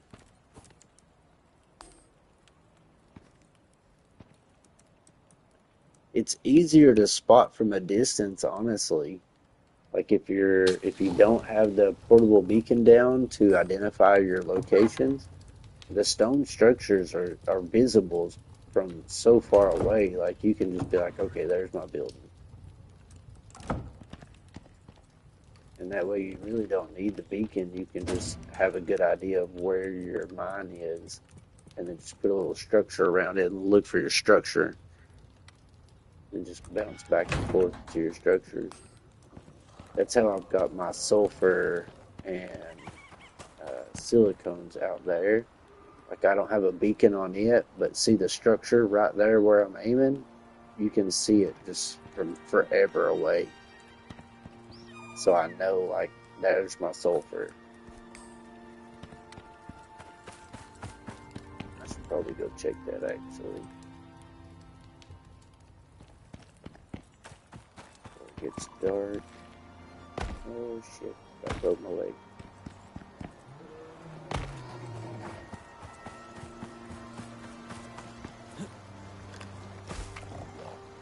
Well, bear. What are you gonna be curried for, huh?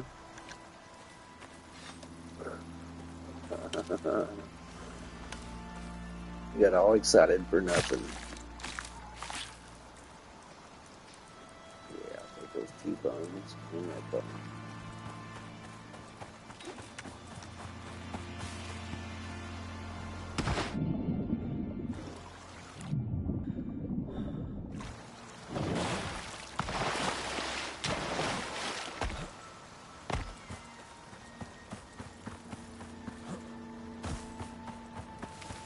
So I've got the rifle, and the rifle has an attachment on it for the short scope. Here, I'll let you check it out.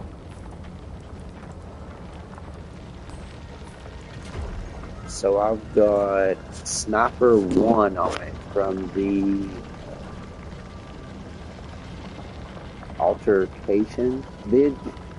It makes attachments for your armor or your weapons or your pickaxe, blades, knives, depending on what you want to make. And I put the Sniper 1 on the hunting rifle because I don't have the advanced altercation yet. I've just got the normal one. So it helps with zoom, but it also gives 25% critical damage with a 35% hardened point penetration. So it makes my rifle hit like way harder than what it's supposed to. And I'm always using armor or armor piercing rounds, and I use armor piercing pistol rounds, and it gives you that extra little oomph of damage for when you're shooting animals like that. As long as you can get the headshot or the critical shot on it, or critical damage or headshot damage, you're like a one shot on any animal almost. See, like, look, I'll just use my arrow for an example, which I have stealth damage build. I have bonus damage for all my stealth attacks.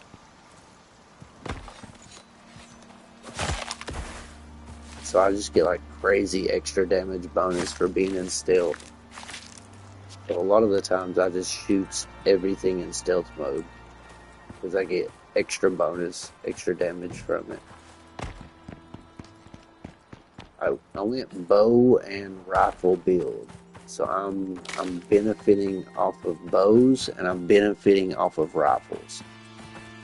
So I do extra damage with either one of those depending on what I'm using. And my pistol, I have the hand cannon attachment on it. So it does 20% projectile damage and 25% critical damage just by adding the attachment from the altercation bench, which I'll show you here. So this guy here, the alteration bench, you can come over here and you can create these attachments. There's the one for the rifle. And there's actually a second attachment. So there'll be a sniper scope level 2. I have sniper level 1. And just with the sniper 1, you're getting 25% critical damage with a 30% zoom, which is crazy for a sniper or for an attachment for a rifle. And then this one, the plating attachment, is perfect for your chest and your pants armor because it helps you with health regeneration and physical resistance. So any kind of fights that you get into, whether it's a one-on-one or a group fight, you can survive longer.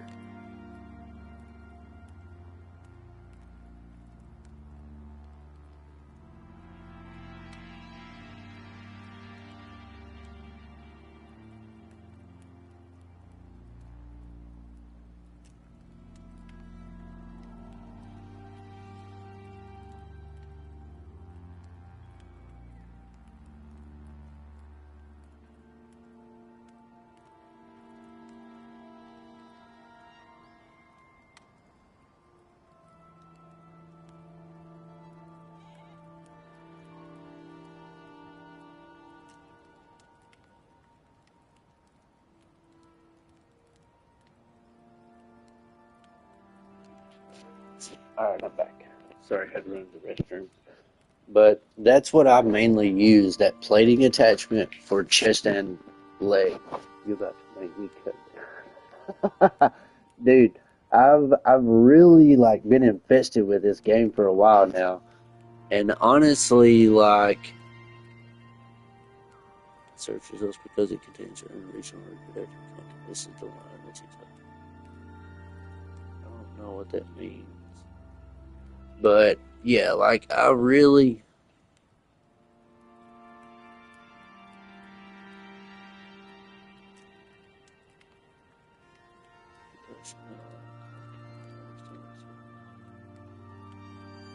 I don't know why TikTok's trying to restrict me, but yeah, like I really, when I was in Olympus and I ran into the sandworms, I went ahead and made the composite armor because the composite armor seems to be the best overall armor that is accessible and easily created once you get tier 4 or tech 4 technology.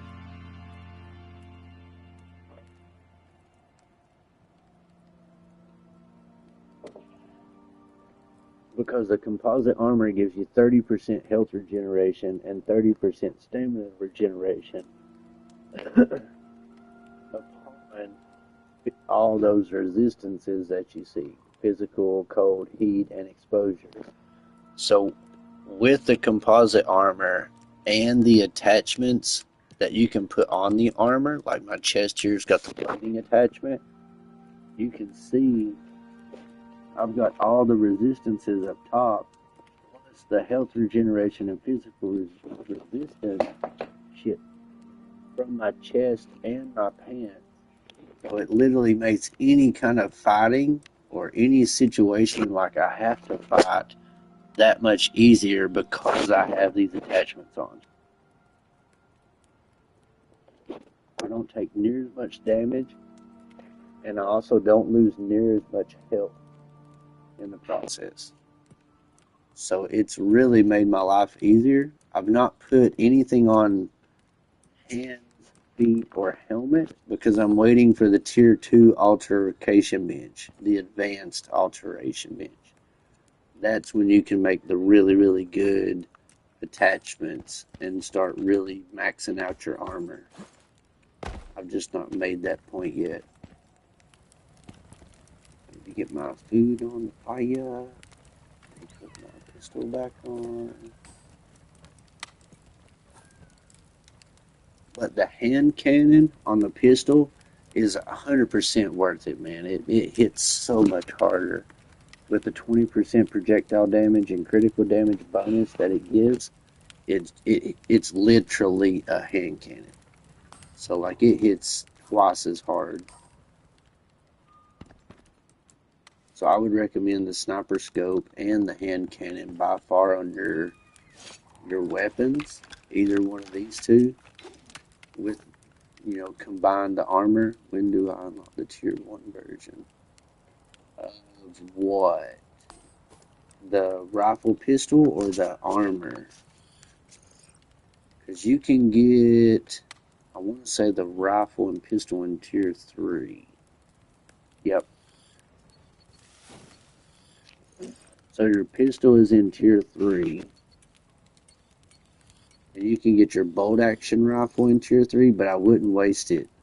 The altercation bench? Gotcha. Let's see. I want to say it's tier 3.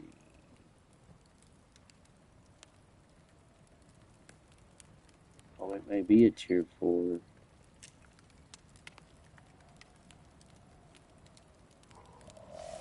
Advanced, right there. Advanced Altercation Bench. So yeah, it's a tier 4 item. And then once you unlock it, just go ahead and get all 3 of these, because that will give you the blueprints for the advanced attachments, which will give you way better bonuses. And there's actually one for the helmet that is really, really good once you get the advanced altercation bench. I'm trying to think of what it's called, but it shows you the boss locations like in the map. So anywhere you go on the map, it shows you where a boss location is, and it gives you like an extra 30% critical damage. I need to see if I can make that.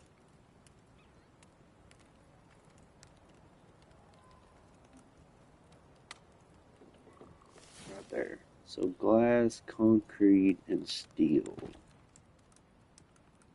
Yeah, I can make it.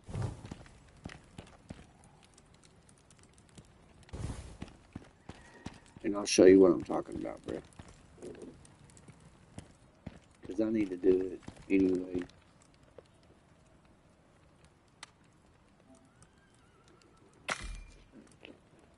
And I'll just get rid of my other bench and hook this one up.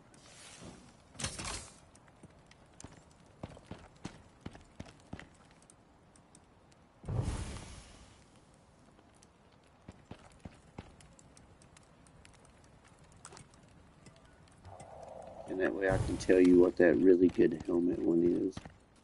Because the helmet one alone is well worth it. Because like when you're in the desert and stuff, it shows you where the sandworms are.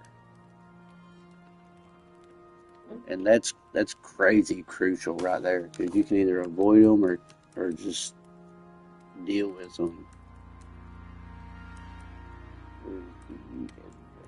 It's right here.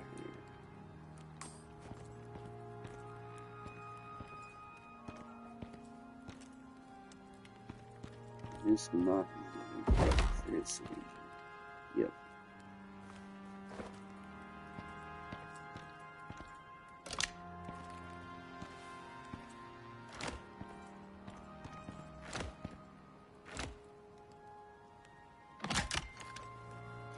Alright, good deal.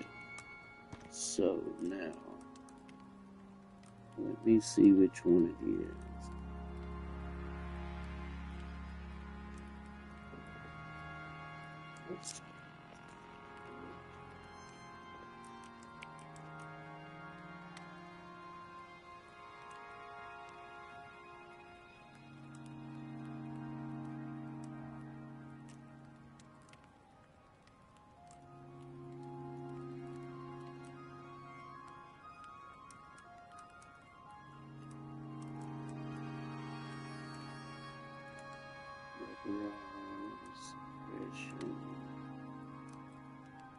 Pockets is another good one to have. There's the plating attachment tracking right there. So this is the one you want for your helmet. You can see world bosses on the map and 15% critical damage. So 2 titanium and 4 electronics. I'm gonna go ahead and put that on my helmet. And it's so worth it, man. Between the critical damage and just knowing where the bosses are, you really benefit off of it. Because you can either avoid it or deal with it at any point in time. Tracking. Yep, so you're going to make this one.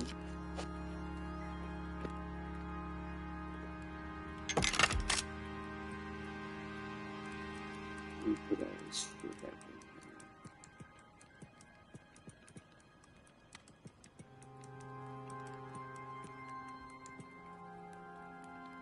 here. Alright, so now let me take my helmet off. Put it in the bench. Tracking. And alter it. So while that's working, I'm going to go put my titanium back up.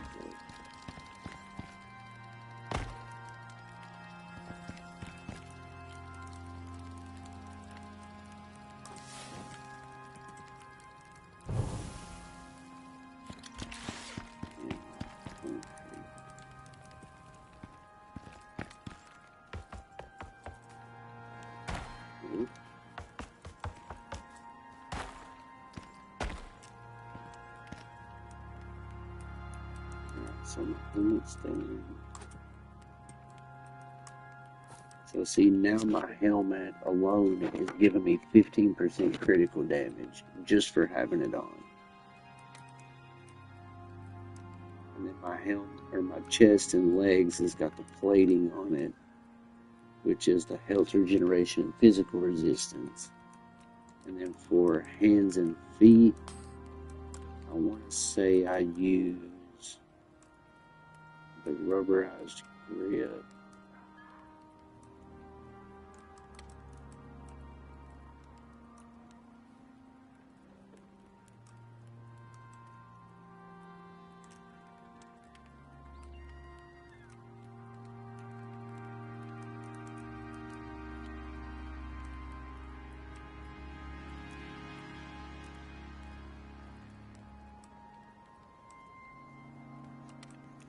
Just gotta find it. Right here, calibrated grid. 30% stamina consumed by tool action, 20% rare. So that's more than likely what I would put on my hands, just because that benefits pickaxe, regular axe, knife, and anything else that you're going to use that would consume wear. So even weapons.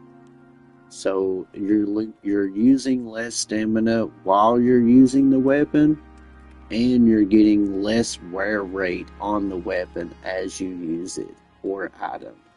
So that's a really big bonus, and really makes a big difference on saving longevity of your items. Anytime, bro. Anytime. Legs. I'm trying to think. I think it's like I use the fall resistance one and the sprain resistance. If I can find it.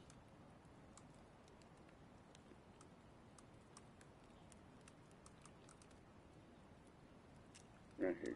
Falling speed, stamina consumed by jumping, and swimming speed.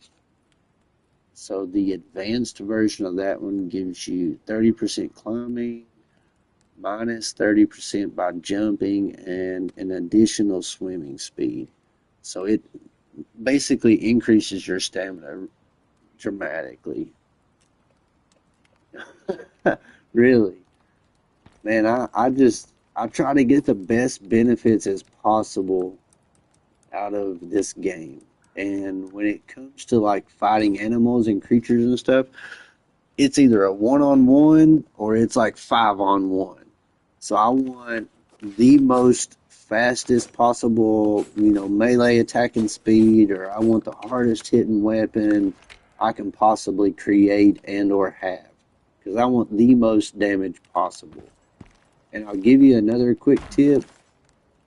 This right here, this food that I create right here, shepherd's roll. This is by far one of the best foods to have on you if you can create it, which it doesn't take a lot to create, but it gives you 15% projectile damage, which increases your attack damage with anything weapon-wise. So your pistols, your rifles, everything will increase from projectile damage, and it increases your melee attack speed. So you're swinging faster with your melees, and you're hitting harder with your guns. So the shepherd's roll is by far the best food item to create. It takes carrots kumar and raw meat. And then you can just literally put it over here, and then there's the recipe for it. And it is one of the best food items in the game that I have came across that will help you benefit overall, because it gives health, stamina, health regeneration, projectile damage, and you're even gaining XP from it. So that I use this as one of my main ones. I also use crispy bacon, this one here, which is just literally raw bacon and animal fat, because it gives you critical damage. So you can stack that and have projectile damage and critical damage on top of each other, because you can have 3 food buffs at once. So, like for example, I've got 1 food buff here, cooked prime meat. I'm gonna project that. Uh, your your talents may be in your talents to increase your food buffs. Food buffs persist longer. Let's see which one it is.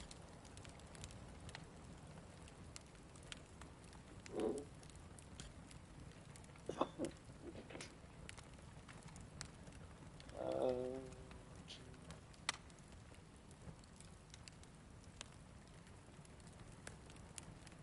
Spring, decrease thirst. There's one of these talents that increases your food buffs.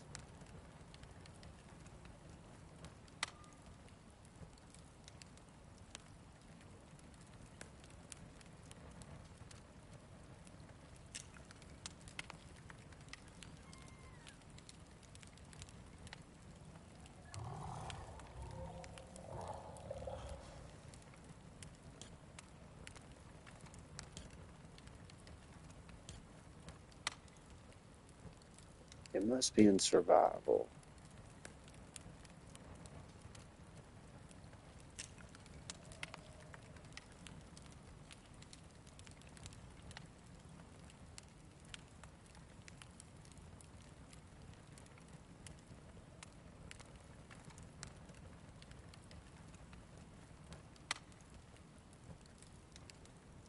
Food buffs persist longer, increase melee.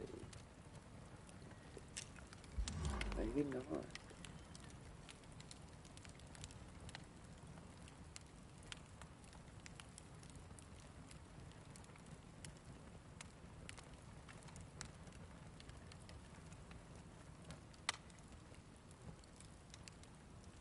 Huh. I know one of the options like lets you add more food buffs. Maybe I didn't get it, but normally you can hold 3. Like, see, this is what I'll show you. So, like for example, cooked stringy meat. I've got the food buff now for cooked stringy meat here at the bottom, as you can see, and it gives me 100 max stamina and 150 max health. So with that on, you see it over there at the bottom left for 19 minutes. When I eat the shepherd's roll, it stacks on top of that, so it adds a second food buff. So now I'm getting the bonus from the stringy meat, 19 minutes, and the shepherd's roll for 19 minutes. So I can also go and add a different type of food like this kumar, eat it, and that's my 3rd buff. So now I have 3 sets of buffs on me right now for 9 minutes, 19 minutes, and 19 minutes. And it increases melee attack speed, stamina, all of that crap from shepherd's roll, and the cooked prime meat, which is extra health, extra stamina, health regeneration, and experience. It's crazy, bro, I know. And like, even in the talent tree, you can get to unlock a 4th food bonus. So you could even have like 4 at one time. And honestly, like, yeah, I've got it. Check this out. So I'm going to cancel the food buff for the meat. So this one right here, the cooked prime meat, I'm going to I'm going to cancel that. And then when I cancel it, I'm going to eat the better one, which is the cooked fatty T-bone from the bears, and watch my health. Now look at my health down at the bottom. It like another 0.25% more health added on top of that. So now my 3 food buffs is the broiled Kumar, which is the melee attack speed, the shepherd's roll, and the fatty prime meat, which is the fatty T-bone, which gives me 150 max health. I don't have none of those recipes. So once you unlock this biofuel stove, you will have access to create more foods, like the fruit pies, the meat pies, all of this crispy bacon will unlock for you. The shepherd's roll will unlock for you. Once you get this biofuel stove, or once you get the tech tree in tier 4, which is the electric stove.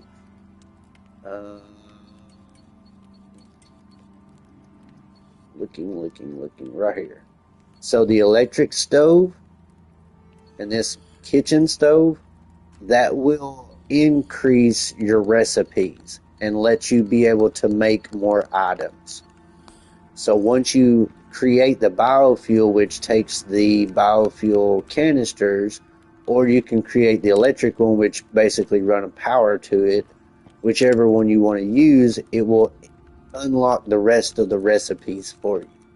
And then you can start working on making candy, or making honey, or bread, or grilled saltwater fillets.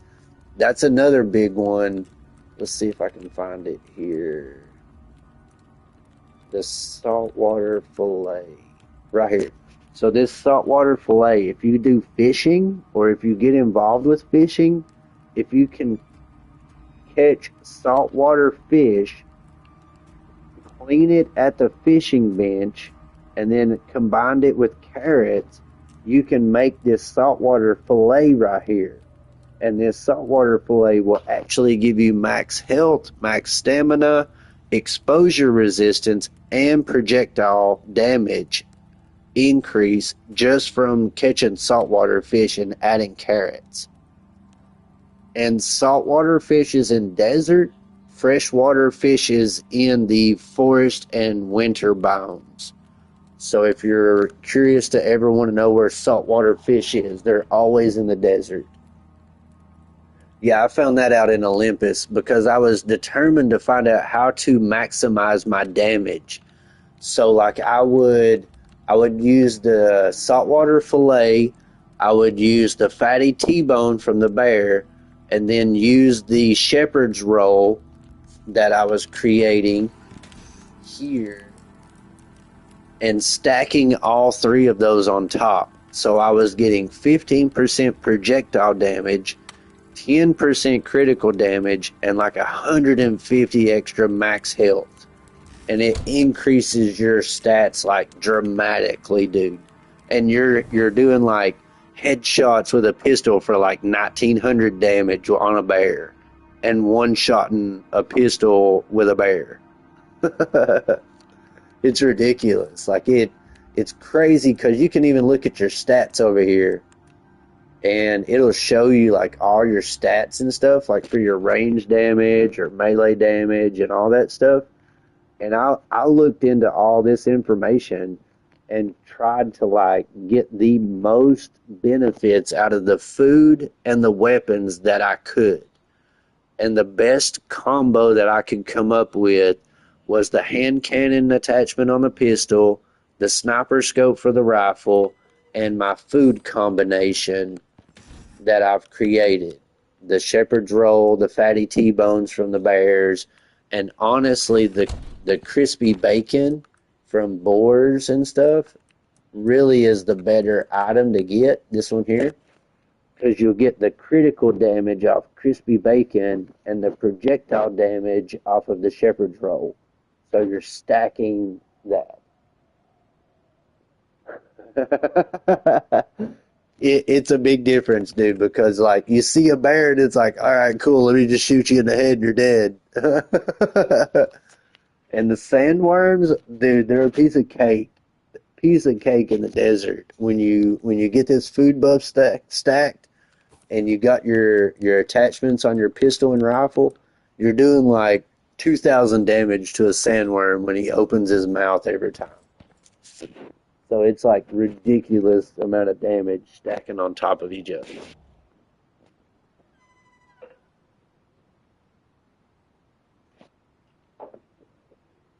And I've got another buddy that plays with me pretty regular. He's getting ready to finish Olympus out and move to Styx, which I'm on Styx right now.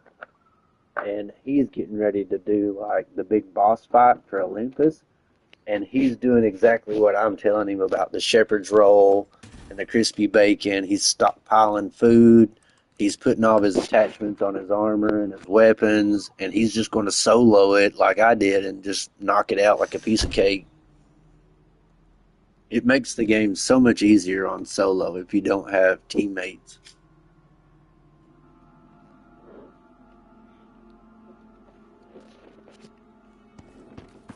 It's definitely mind opening, I guess you could say. Like right here, I'll do this crazed creature. So this is a hard crazed creature. Let me go ahead and get the daylight on so I can see what's up.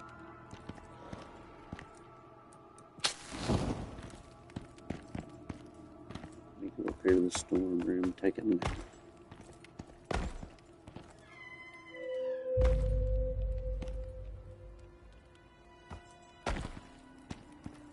So I've got Shepherd's Roll, I've got Fatty T-Bone, and the Kumar is mainly just for melee bonus.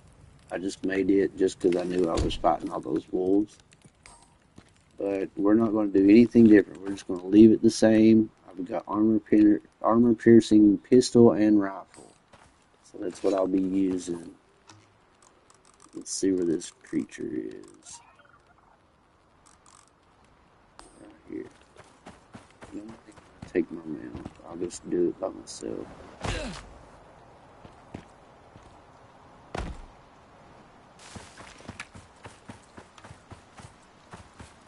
Shepherd's roll's good. Food's good.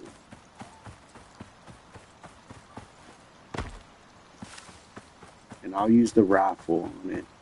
And I'll try to get a good headshot on it just so you can see the damage that I can produce off this thing.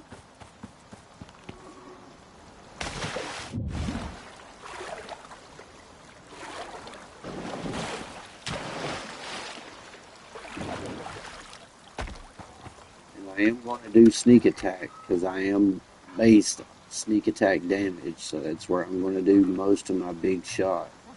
So right.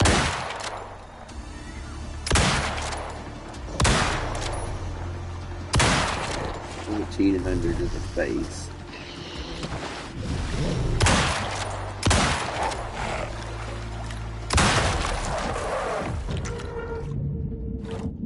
Done.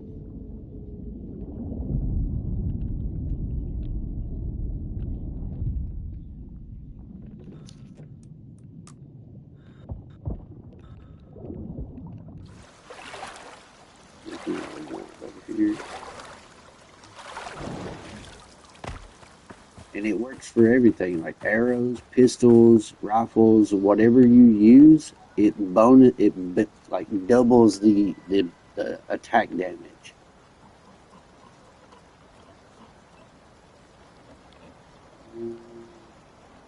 Let's just get this stuff.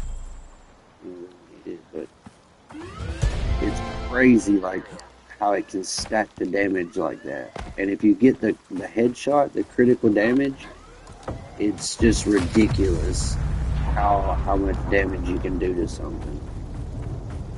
What is this? A horse? Here, I'll shoot this horse. And I've got bone arrows on, okay? So very basic arrows. One shot. Which I'm stealth attack though, so if I stealth, I do twice the damage. And that's literally like 9 times out of 10, any animal I shoot in stealth damage, or if I'm stealth, I can one shot.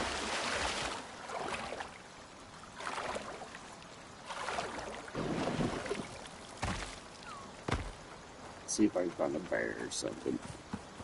Like the bone arrows is probably your basic arrow, or one of the basic arrows that you could use.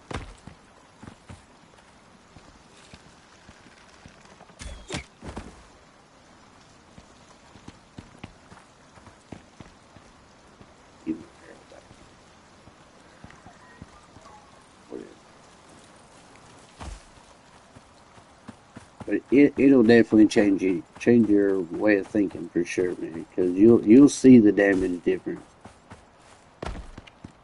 So the only real big difference is this map is based off of a center river. So there's a river that runs through this entire map, and they call it the Great River. So it's spread out a lot more. Like Olympus may have 5 basic zones: 2 forest, 2 desert, 2 winter. So maybe six main zones.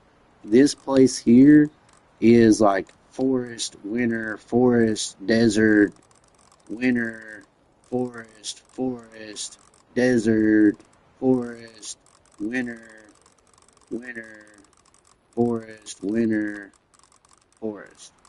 Like it's a lot more, I guess, diverse or broken up. Like it's a lot more sporadic terrain, I guess you could say.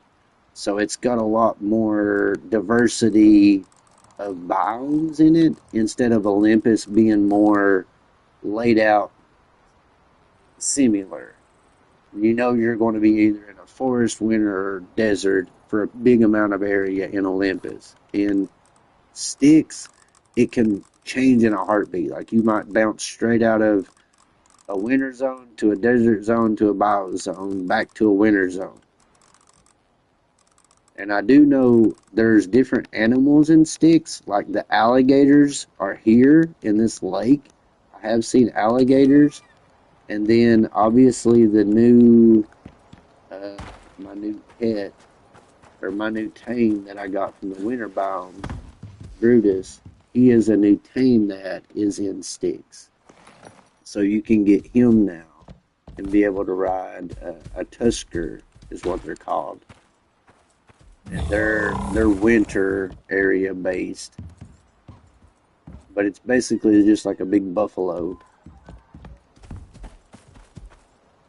If they can pull carts or not, maybe, but their stats is a lot different. A lot of different speed boost, sprint boost, stamina regeneration, inventory spoil rate. So that's different.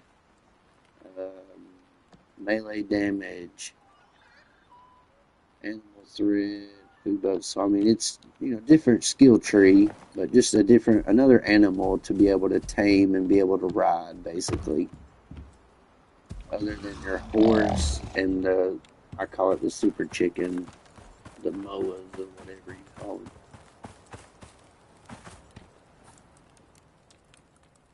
Let me put this shit up. I'll probably find something to use it on eventually.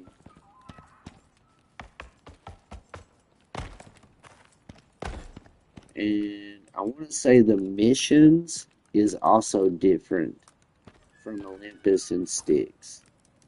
So depending on your map, the missions may vary. So like I just got done doing a Kiwi population mission where I had to introduce Kiwis to the Styx region and then make a nesting area for them to be able to survive in and reproduce and populate.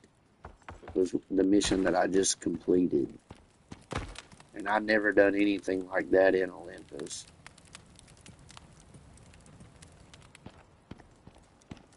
So there's definitely some differences, but the terrain is mainly what I'm seeing is a big difference, and then the animals.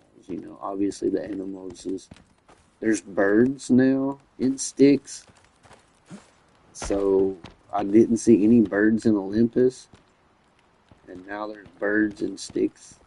They're not really hostile. Like I don't think they hurt you or mess with you unless you mess with them. So that's kind of cool.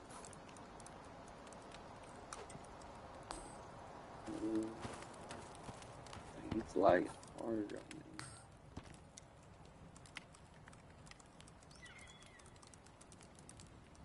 But I'm like very mission oriented, so like I'm hardcore mission basis. So like the whole reason I left Olympus is because I completed all the missions in the operations side. So I completed everything in Olympus, and then I came to Styx. And with me having OCD real bad, I completed these three and this one. And now, after I completed those four, I upgraded the tower and it unlocked these four. So I'll do these four missions next, and then upgrade again to the encrypted satellite upgrade and continue doing missions on. That's how I guess my brain functions in video games. It's crazy. It's a lot different layout than Olympus. Like at first, I could only do this mission, and then it unlocked this one and these three. And then once I unlocked these three, or once I finish these three, I can upgrade it and put the different upgrade on it, and it gave me these four missions after I upgraded it. So that's what I'll start working on probably tomorrow or next time I hop on, and I'll start knocking these four out. And I'm pretty sure those are going to be like tunnel locations that should help me travel from like forest to desert or winter to desert, or making life easier on traveling, because I've already found one up here. Let's see, right here, this pink one. This is a beacon that I put down. That's a tunnel that goes from this forest area biome all the way through the desert and brings me out over here where this red ping is. So I can literally take this cut through passage, pass through this mountain, and come out in the desert right here if I need to. But I have no way of getting out of the desert right now. So if I get in the desert, I'm stuck in here. I haven't found a way to get through. But I've seen on the internet, there's supposed to be a cave that passes through here. You just have to unlock it. Or maybe mine your way through it or something like that on one of the missions.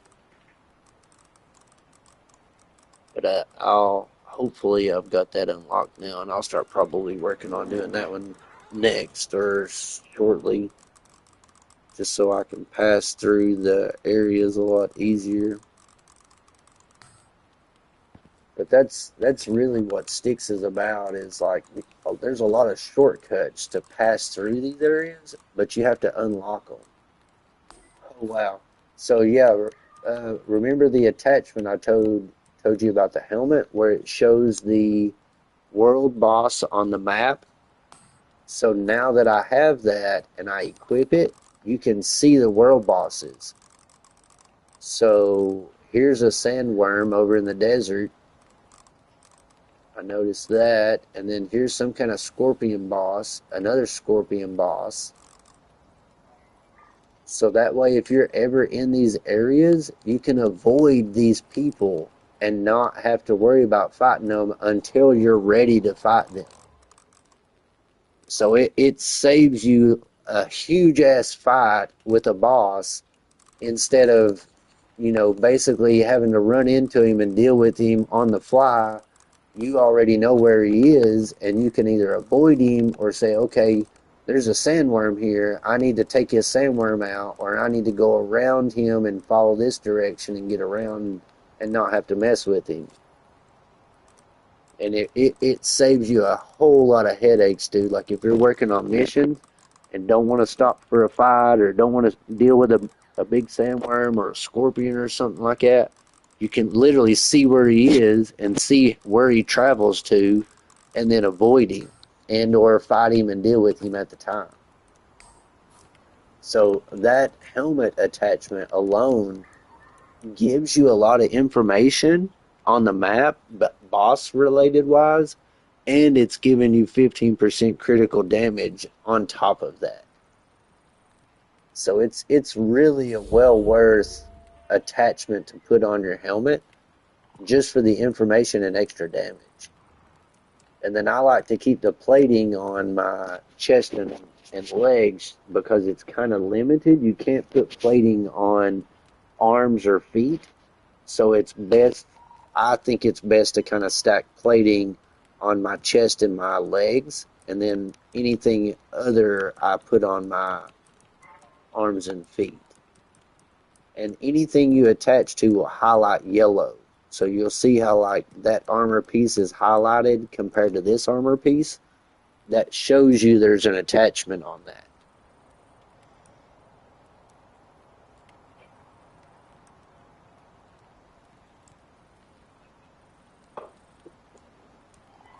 Just to help identify between the two. Which I also have these little module chips that I've bought from the workshop that makes life a lot easier. That gives me extra suits and less consumption and stuff. But that's all from like, I think the workshop. So when you go to the workshop and spend your exotics and stuff, you can get like armors or modules for your suits or different gadgets to help you. And you can call these down from outer space and get these at any point in time on any map. So like farming, for example, I bought the squash, the kamar, and potato and tomato. And now that I've purchased this, I can literally select it, request equipment right here, and it will bring that equipment down from outer space and give it to me. And that way I can have that stuff at any point in time once I've unlocked it from that workshop. So like, same for these. These are environment suits that I've unlocked, and then there's the potato and the tomato. So I could call that down from outer space and be able to use that at any point in time if I needed it. I don't have the purpose to use tomato and potatoes right now, so that's the only reason I've not brought them down. But the kamar, which is in the farming, right here, this one, this is one of the key items that you have to make for the shepherd's roll. So that's one reason I made that and got it as soon as possible, because I wanted to have that shepherd's roll food and be able to make that and farm that food so I could have an abundance of it and could keep it on hand. So as you can see, I've got kamar and carrots and raw meat at any point in time. So like I could grab all three of these, come to the stove, and make shepherd's rolls, like 12 of them or 10 at any point in time. I think it requires the pastry as well, but the pastry is really simple. Like it's just animal fat and flour. So wheat and animal fat will create the pastry. You bring the pastry to the stove, which I have an abundance of already. Put the carrot, kamar, and raw meat together, and then you get the shepherd's roll. And then that shepherd's roll is freaking amazing food, bro. I mean, you can just see the stats that it gives you. And then I'll give you another quick tip here, I guess I could say, for food-related items. So, like, once these are created, these 10 items, usually, so like you can see at the very bottom of the list how it shows you all the benefits that it gives. And then at gray down at the bottom, it says a delicious meal made of your biofuel stove, 12 minutes until spoiled. So it tells you you've got 12 minutes until this thing spoils, and it's going to turn into one of these things, like the spoiled meat or the spoiled plants, and it's worthless. Like you can't do anything at that point. So you know you've got 14 minutes until spoiled of those 10 shepherd's rolls. But if you take those 10 shepherd's rolls to a salting station and put those shepherd's rolls into the salting station, so add salt to the food and salt it, and then take the food out, look at the difference it creates. 31 minutes until spoiled. So you just doubled the life of all 10 rolls of the shepherd's roll. So now you put that shepherd's roll into the refrigerator and you've got 4.8 hours until the shepherd's roll will spoil. So it literally lasts forever, bro. And you can save it and savor these shepherd's roll where they're amazing, in my opinion. I think it's just one of the best foods in the game. But you can basically savor this food and keep them stockpiled for X amount of hours, 4.8 hours until spoiled. And as long as you salt your food before you put it in the refrigerator, it doubles the life of the food. And you can do that to anything you want. So like even vegetables, hang on, it's bugging out on me. Come on, alright, quit acting retarded. It won't let me get out of the refrigerator. Come on.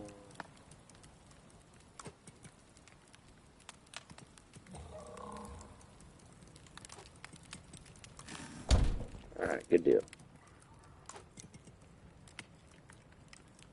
Alright, but yes, so like even for vegetables, so like I've not, or anything really, any food related, I think I've not salted these. No, so like for the kamar, for example, say you just pull them out of the plant and or from the crop plot and bring them straight to the salting bench. Let's see what it says first. So they would spoil in 9 minutes normally. If you salt them, you get 31 minutes, which is crazy, double the amount. And then you throw them in the refrigerator until you're ready to make the shepherd's rolls. And the kamars turn into 2.5 hours until they spoil. So you're literally like doubling the life of all of your food just by throwing a little salt on it on the salting station. And this thing is like a tier 1 item, so it's very, very simple to make early, and it will save you the life of your food when you're traveling. So like if you're going long distances or you're having to go like halfway across the map and you know you're traveling through the winter, through the forest, and then through a desert area to kill something or to set something up, then you know you can have food basically that's going to last you the longevity of your trip. So like that fatty T-bone is 9.1 hours in the refrigerator. Out of the refrigerator, it's still an hour, 57 minutes until that thing's going to spoil. So you have that much time until you absolutely have to use it or when you need to use it. It's crazy how the food bonuses help you. And then another really good thing to have, like if you start fishing or taking food on long journeys, let me see if I can find it. It's basically like a portable icebox backpack. And you can charge it. Yeah, right here. So portable icebox backpack. This thing right here, it increases your inventory and it acts as like a cooler on your backpack. So it will basically treat your food as it's in a refrigerator, but it'll be on your backpack. And then the backpack will have a charging thing, like the flashlight, how it's got the yellow rings around it. when you use it, the yellow rings will go away, but then once you use it for so long, like my lantern, same thing, you can take the lantern off. So like here, for example, I'm taking the lantern off my quick bar, take it to this recharging station, which just takes power, put the backpack or the electric lamp or the flashlight or whatever and have it recharge itself, and then you have unlimited backpack or unlimited lamps or unlimited flashlights just off of electricity. And it saves you that longevity of packing food on long distances or even lanterns. So like I created a lantern and a flashlight.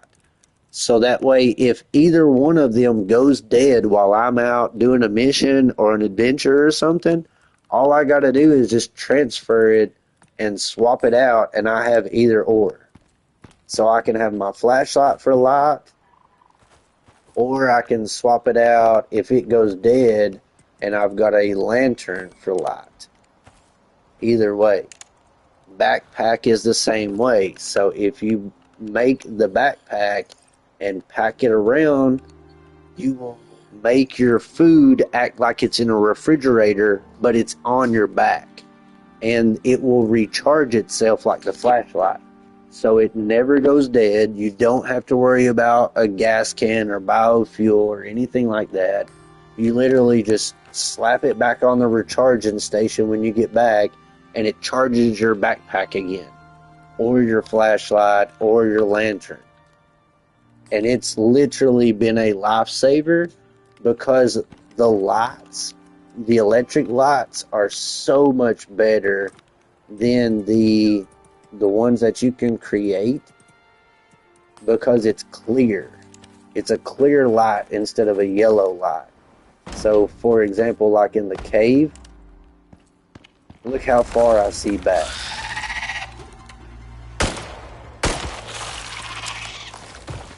Compared to like a normal, let's see, I'll make one.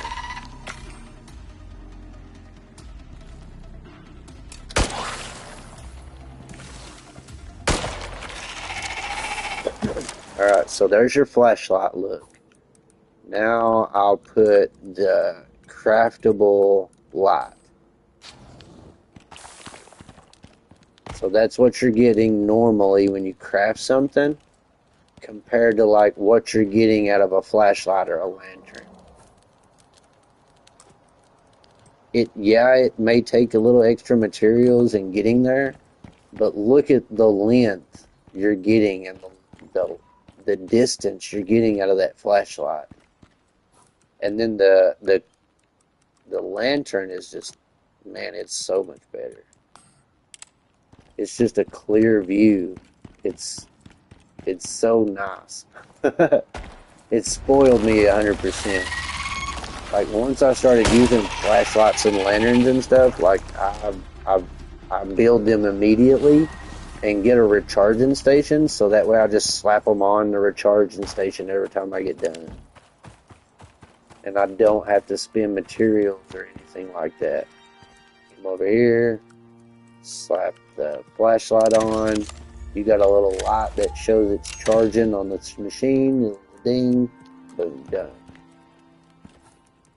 And then you're ready to take it off and use it again.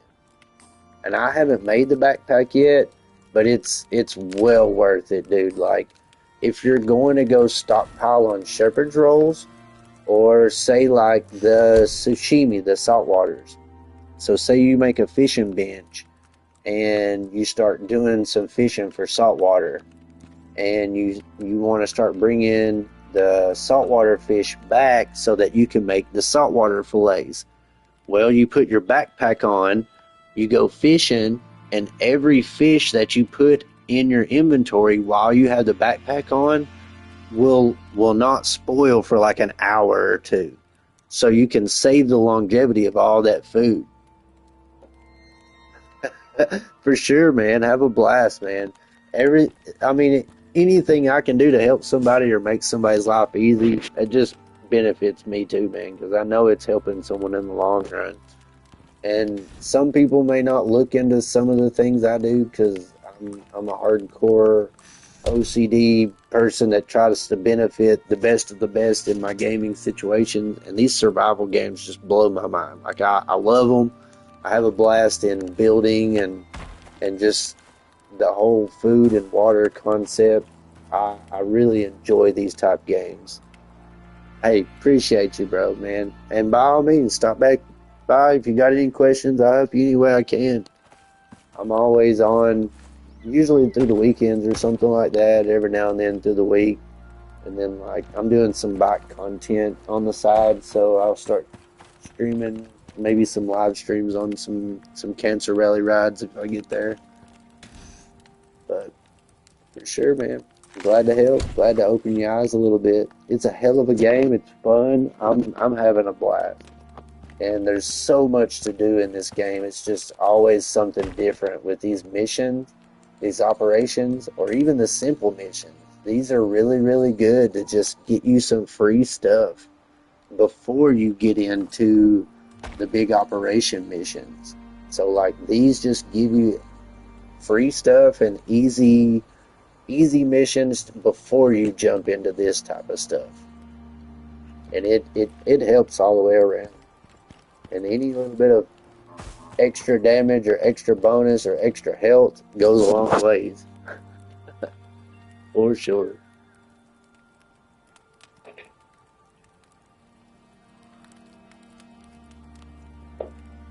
Damn, it's 1 o'clock. But yeah, anyway, I'm glad I can help. I'm going to probably call it quits here, and then I'll probably hop back on tomorrow. Maybe jump back on one of these other missions and see what's on the agenda list for tomorrow. I think I may try to do, I think I like that one, the expedition one, or maybe this one. One of these expedition ones we'll probably do tomorrow. And start working on some more. See what we can get into.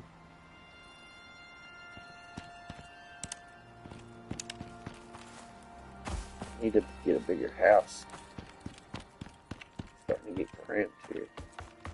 I put this storm room up here just so I can have something to watch the lightning storms. But I need a better place. I'm ready to move, expand. Guys, y'all have a great Friday, great weekend. I'll catch you later. Appreciate everybody for stopping by and hanging out. Catch you next time.